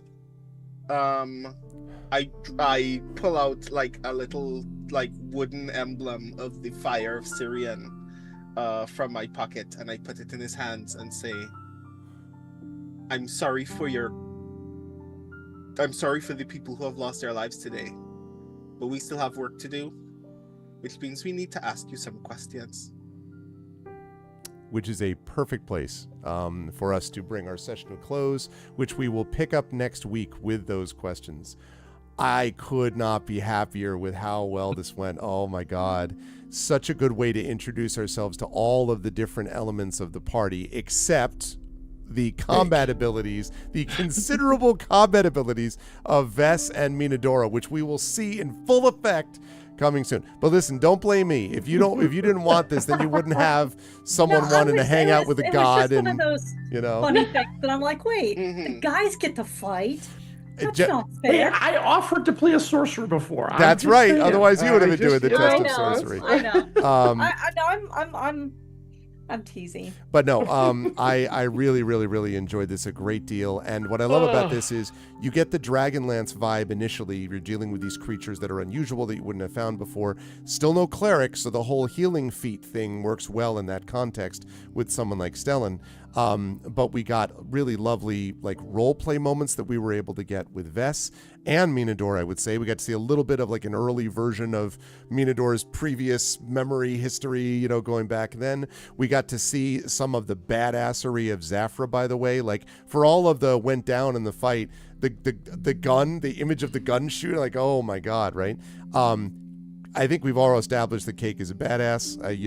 He's a badass who needs like a little bit of, extra work to turn in the right direction before becoming a badass, but no. And then obviously we're going to see the sort of speed and grace of Stellan, and actually that would have been interesting. I thought about that, Trent, when you were saying this thing about we might be in trouble with Cake, and I was like, yeah, I guess if Stellan misses all of the con saves, that might be a problem, maybe. Although Minadora and Vess would have showed up at some point, so maybe it would have been okay. Who knows? But regardless, this was very good stuff from everybody. I will start with the person on the right side of this. What the hell is this? This tree or whatever this is now that we're using. And that is John with Stellan. Good introduction, John. I loved this sort of like, I love the fact that the idea was not to be annoyed by Cake, but to just be like, you're really fascinating. You're still fascinating, right? That was a really fun way, I think, to sort of get yourself introduced to him. And then being able to, you did have some combat effectiveness there with the hit. You were critical in terms of that heal. That also was pretty clutch. So we got to see some combat moves from Stellan, and then there was also the little bit of I saw a couple of comments about this in chat about the copper eyes too, the copper color eyes, and what that may or may not mean, the implications of that too. So there's some good stuff there. John, how did you feel about our Preludes session 1 here? And where will the lovely folks find you next? This was a lot of fun. The last monk I played was terribly, a long time ago, was terribly inept. And could not hit a chained up zombie. It was unbelievably terrible. So already Stellan's off to a better start. Very happy with that. This was a lot of fun, of course. As soon as you had Cake running along the road, like, I bet I know how I'm going to be introduced. Like, sure enough, which is fine. It's classic. It's not a tavern. Thank you. And yeah, it was perfect. It was just... He's 23 years old. I think he's probably the youngest of everyone here, maybe. And like really spent most of his time up in the mountains in a monastery practicing his art. So he doesn't really know a lot about the wide world, as you're going to find out later. Which could get him in trouble. So yeah, and never seeing a Minotaur before. It's just like, I'm just going to lean into it. And it was so much fun. So it's going to be interesting pointing the weapon that is Cake in various directions and then just telling him to, as Gaia Shield said, that was very funny. He's strong and badass if you aim him at the enemy. You just have to aim him. Exactly. Just aim him in the right direction. So this group is going to be very, I think, different than Eberron, and I think just as much fun. I can't wait for the next session. It's going to be good times. Thank you, John. Much fun. And I should say, I didn't realize that. I should have, of course, obviously realized this. The 5 windows here are corresponding to the 5 heads of Takesis, the Dragon Queen. And if I had been thinking about that, I would have been like, you had to bring that up. I think it's important that we bring that up since we've got, something that looks a lot like, I don't know, something behind us, the background. What are those things called? Those layered things on reptilian creatures, and they're little red diamonds. Little red diamonds. Yeah, they're not action figures. Something that rhymes with bales or flails or anything. No. But anyway, yeah. So thanks, Shadow. That's really cool. And John, yeah, thank you. Good work tonight. And we're going to see you next week for the next one of this. So it's going to be good. Moving on up to the next head, I guess. Jen, good stuff as well today from Minadora. I think we already have started to get a sense of what kind of character she's going to be. It'll be interesting to have Isha. As you know, I already love the idea of the spell book, so we're going to see more from that as time goes on. And it was also interesting to see your sort of the encounter with Vess as kind of a like I was really where you're like, oh, I'll probably outlive you by a good margin, and it was like, oh, that's great, and obviously Minadora thinks of that in this is just, statement of fact or whatever. And then getting to play back into that memory about the test of high sorcery, thinking about the way that you were using magical ways to get through this very early test of sorcery, is something which may play into someone who's a much more experienced person now, but not in the initial dream that was had. So that was very cool to see. And now we're going to see what happens when you encounter the entire party, but we'll talk about that next Saturday. How'd you feel about today? Where will the fine folks find you next? Part of me is just hoping I'm not hallucinating this because I had a lot of fun. I did not actually expect you to link me and Marie up again. And it was very fun and weirdly awkward for us to meet up and be like, hello. And since I'm playing this 400 to 500-year-old elf, she doesn't do anything fast. Mm-hmm. She just contemplates things for a moment. And then she does, and that's different. I'm very reactive, so I have to stop and actually think, how would she respond to this whole group? And this is, I don't know what she's gonna think of Cake. That's gonna be fascinating. She may not just think of Cake because he just might not gel with her, or she might really like him. And with a Kender in the mix, she has a specific fondness for Kenders, so that'll be nice. I am definitely looking forward to it. I'm walking with a knight who's God touched, and I've just been reminded that I have a duty that was handed to me back 400 years ago. I'm like, oh yeah, I do still have those scrolls. Oh yeah, I still do have them. Huh. I guess I have a year and a half to do something with them. So I'm enjoying this. I'm very much enjoying the fact that I no longer have to worry about the Hugos, because I've been sick for the last 4 days. So I didn't have to worry about them. So we're all now Schrodinger's winner. That's right.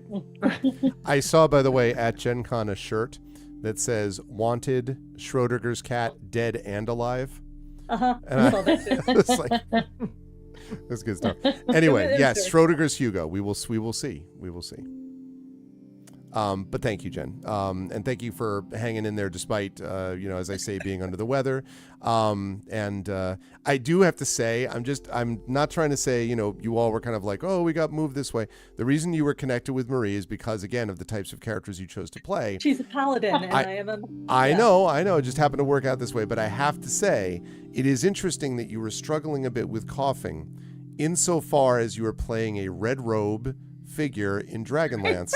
And I'm just saying, many of you know the other famous red robe dude. Yes, I know. Just saying. Okay. No, I'm more leaning towards Frieren than Rasslin. I'm just saying, if your pupils start looking like hourglasses, we have some problems. Okay, I'm just telling you. I mean, if you, I don't know. I don't want to be Rasslin's long lost sister person thing. No, that wouldn't be fun. Yeah, no, it would not. But thank you, Jen. Good stuff today. And yes, that's a good point. We are going to update the IAB characters now that we know. So John is playing Stellan, a human monk. Jen is playing Minadora, who is a Qualinesti elf mage of high sorcery, and also has the raven Isha. And that's all we'll talk about regarding that for now. Brandon is playing a Kender gunslinger called Zafra Lapis Flame Page. Hey, look, I got that right first time. Marie is playing a human knight of Solamnia with some paladin tendencies, maybe, question mark, which is what you saw laid out today.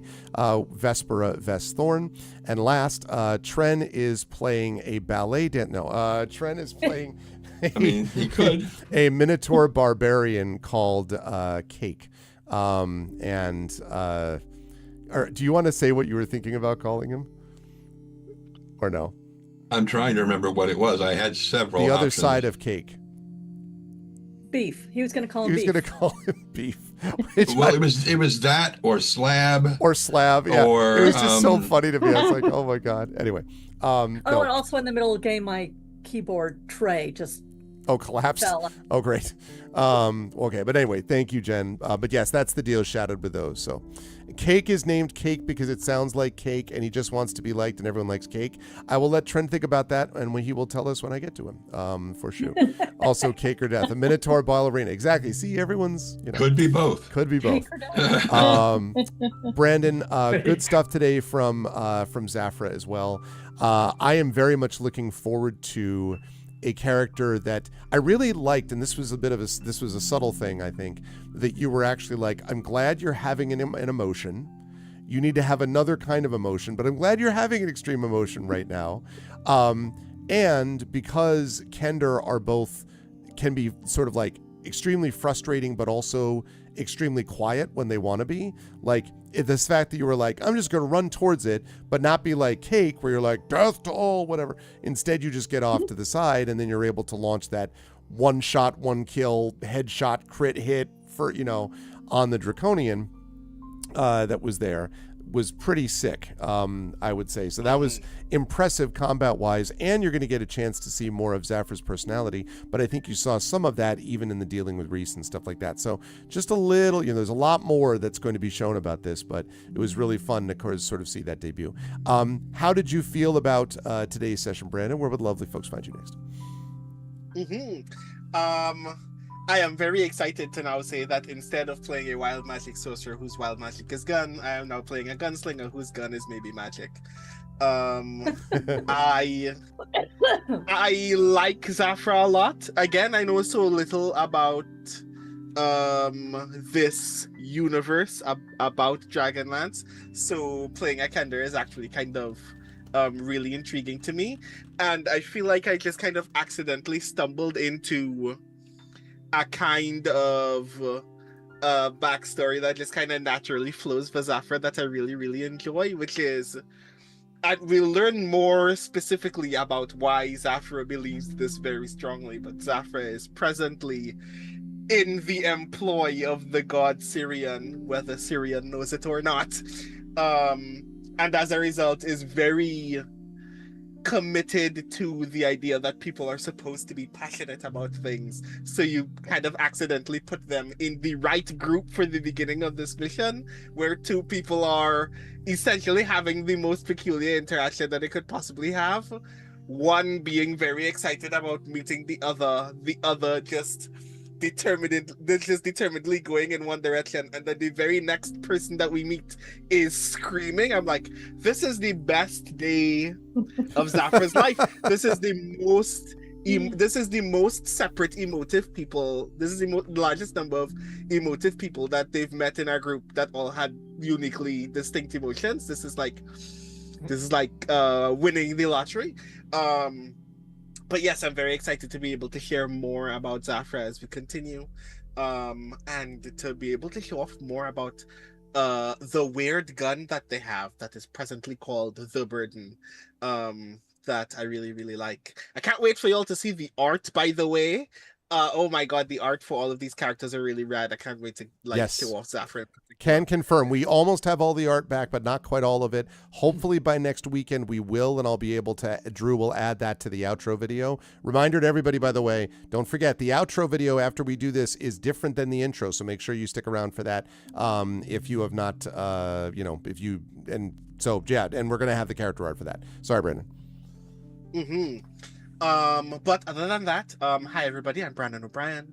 I am also excited, as Jennifer is, that we no longer have to worry about getting people to vote for the Hugos. So now we can just be anxious in private about whether we actually win or lose a Hugo.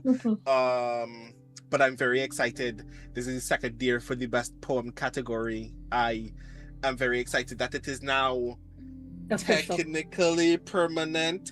It is in a sunset position right now where in 2029 people can decide to be mean to it again. But I'm really hoping that if enough people have been nominating and voting this year, that it will continue to look strong into 2029 and people will actually be able to say, I actually enjoyed reading and voting for poetry in the Hugos, and that it will stick around afterward. But if you did vote, thank you very much. I think all these poetry in this category was really rad. And thank you so very much for making that a thing. I would like that you voted for me, but I'm just really glad that you voted at all if you did. You can find me almost everywhere on the internet at The Rising Tides. That's TITHES.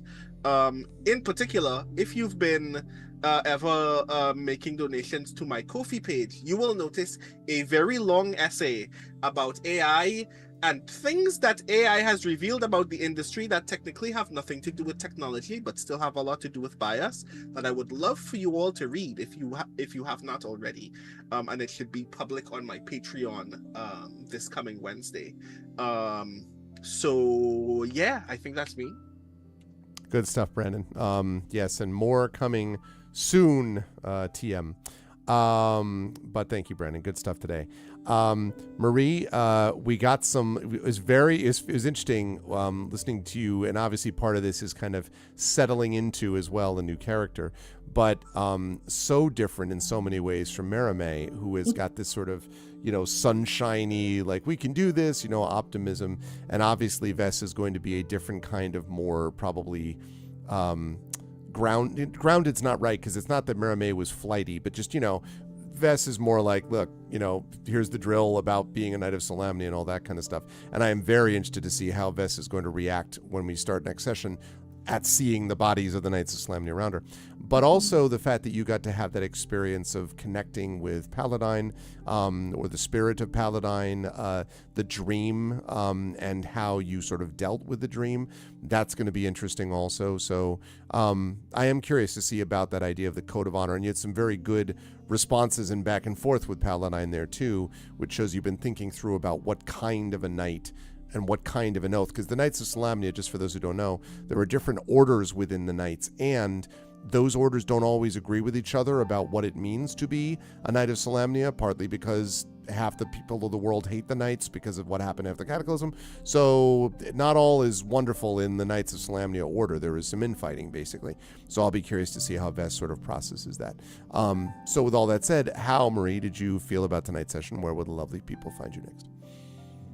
I really enjoyed myself. Of course, it was fun to see everyone kind of start to inhabit their new characters and to see how different everyone is from the Ebron characters that we'd all gotten to know, and we kind of knew how to work with each other. And so this is going to be a lot of fun.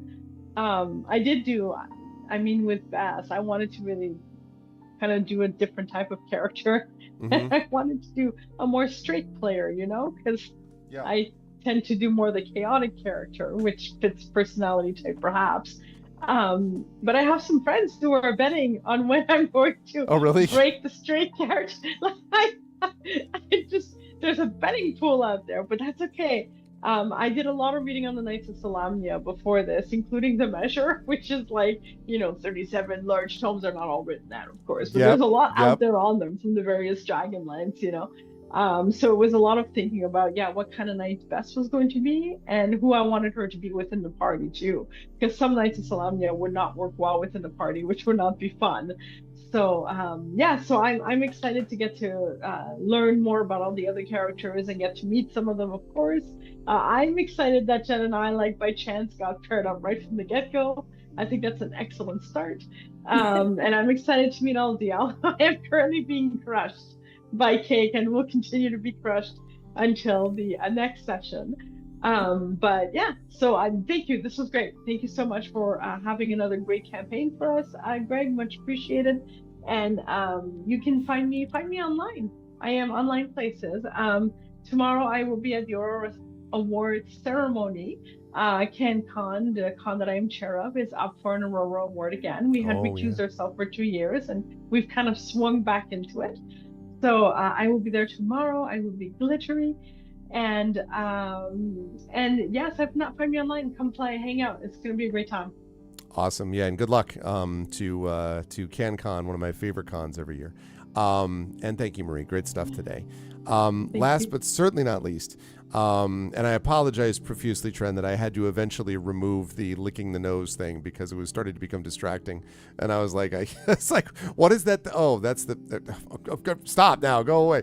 It's okay. I'll put it back eventually. I love, someone said that the Highland Minotaur cow description felt very, very accurate, somewhere between a sort of shaggy Saint Bernard and a furious rage beast is somewhere, I guess, where Cake lives.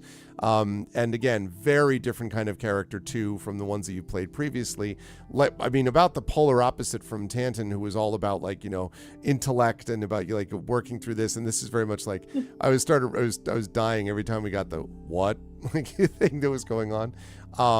And also we got to see some of what, I was just reading out like what the rage damage is on like a level 1, but as the rage goes up, there are more rages, the barbarian gets more and more dangerous, and like there's a point where you just don't want to be on the other end of a barbarian rage, like you just don't.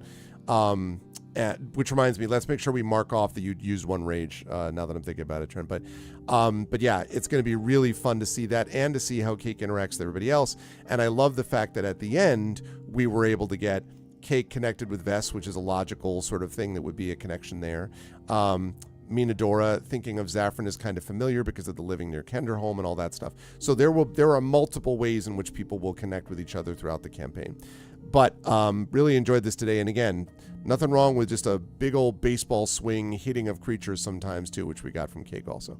How did you, Trent, feel about today? Where will the lovely folks find you next? What? No. Oh no! When I was first making him, I was like, okay, am I going to play a fighter or a barbarian? I think that's probably where it got confused. And when we were talking to Freddie about doing the artwork, and I was like, okay, let me see if I can explain this. And I wrote up this paragraph. He's like, oh my God, I love him. He just took off. And it was like not even a day. He's like, what is this? And I'm like, ooh. And it took like 3 days, maybe, to get the finished art piece.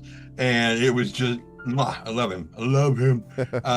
There is so much more of his background, which I don't even know if he's going to have a background. But, little bits and pieces, some of which Vess already knows because, they've met before. And, some that nobody knows that is probably going to come up at some point. And, it's just going to be a bad. The hardest part for me is going to be playing him so catastrophically stupid. I am going to have to constantly rein myself in because I'm going to be like, oh, I see the solution. No, shut up. No. He's looking at a wall. That's his entire world is, that's like a brick, kind of thing. He doesn't see a puzzle. He just sees there's a brick. And now, and you've used up your one great, like, you did the religion check or whatever, where you immediately recognize them on the crit. Like, that's not going to happen again. Like, you've used that up. And so now, yeah. What would be funny is if every time he makes a religion check, that's the one thing that he nails. That would be hysterical. That's funny. But I hope it doesn't happen. So like I said, between today and next week, I will fix the character sheet. In the meantime, where will people see me? Well, here next week, next Saturday, like I just said. Wait, no, Tuesday first. Dragonbane on Tuesday. Poor Tren is gonna be like me, where it's like Tren first does Dragonbane, and then having baned the dragon, now must lance the dragon with Dragonlance on Saturday. Mm-hmm. So we got. But it's worse. What was that? It's worse. Why? What did that poor dragon do to you? I don't. Yeah. Well. Let's not discuss me and Bad Dragon.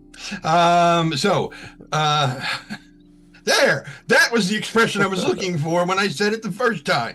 Anyway, so For me, it's worse because I've got Dragonbane on Tuesday, and also on Tuesday, my next werewolf narration for the short story that I'm narrating for Escape Pod. Yeah. Part 1 goes up on Tuesday. Okay. Part 2 goes up on Friday, and then we come back on Saturday. Wow. For more stuff. That it,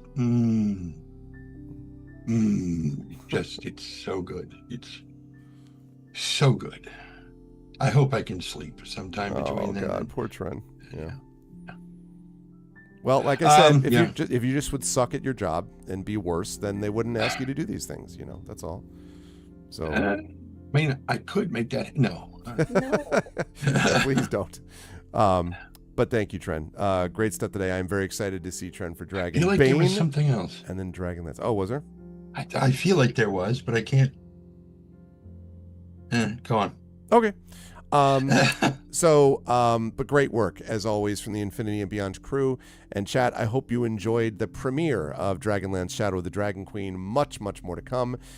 Because next session we will, after we deal with this whole thing with this combat scene, we will then be dealing with the village of Vogler and finding out more about this Ispin Greenshield. So you can get ready. And we will get 5 Dragonlances. 5 Dragonlances and 10 dragons per lance. No. That's not true. Tendercia, thank you for the raid, although I'm wrapping up for the day. But thank you, Tendercia. Tendercia. It's a raid of 1. That's daily. 1 is small but mighty. I still appreciate it. Thank you, Tendercia, for the raid. Chat, can we get some love? And again, players, remember to check back in for your outros too. But can we get some love for the amazing and wonderful Infinity and Beyond crew? Great work, everyone, to Trent Sparks, to Marie Bilodeau, Brandon O'Brien, Jennifer Brozek, and John Helfers. And I will see all of these folks back here in this session next Saturday. Thank you, crew. Bye. Thanks, everybody. All righty. And thank you, Tendercia. So, and as I say, when we go over, when I'm done talking to y'all, I will be playing the outro video. We did the intro video already.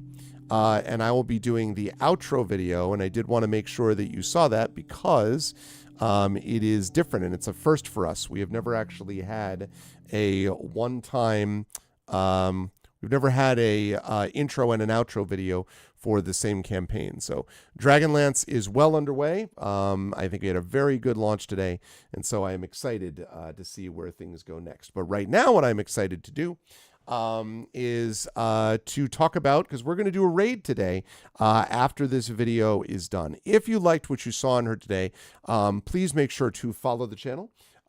Please check out my YouTube as well. Thanks for all those who are watching over on YouTube. A little hard to manage the YouTube chat when I've got all the other windows open this way, but I see you there, and so thank you for being over on my YouTube channel. Really happy, by the way, good turnout today, and I really hope that can continue and can grow, because obviously when you have more people in here, it's even that much more fun with everyone hanging out with each other, so I'm really happy about that. So if you like what you saw and heard, follow the channel, YouTube with !RVTube. I'm glad. Yeah, thank you, guys. Shield. Almost a TPK, see? But it was not, so it came close. But no, it didn't look likely to be a TPK after we got the crit hit headshot and Cake doing a ton of damage on the first attack. That, exclamation point. ArvCord is a Discord channel. You can hang out with the Arvanauts in between streams. Blue Sky, exclamation point ArvSky. Website, arvaneleron.com. Financially, exclamation point, ArvTreon is the Patreon. Very important to check that out. We're trying to build that back up into triple digits. I'm going to be making some adjustments to that soon, but you can get some unique stuff there, including inspirations to help our tabletop players. Now, in the opening prelude session of Dragonlance, we were already getting people asking, Prince Justin, I believe, asked it, whether or not it's time to start asking for inspiration. That shows you what's up, right? It means that this could have some deadliness to it. So if you want to be able to help the players, please support by supporting the Patreon, by checking out the merchandise area with exclamation point Arv Shop, or by subbing to the channel, as several of you did today, which gives you those custom sub badges and emotes to use here, there, and everywhere across Twitch, and also allows you to get inspirations for our players. On the publishing front, exclamation point Icarus, my graphic novel from Athos Arts. Exclamation point Library is my Tales and Tomes, the Forbidden Library. That's my 5e adventure and sourcebook. And exclamation point Greyshade is my Greyshade IP, Greyshade Renegade Heretic, the Grey Assassin trilogy, critically acclaimed, award-winning, that you can get there. You can also get the audiobooks of Greyshade from that same Trent Sparks who played Cake tonight.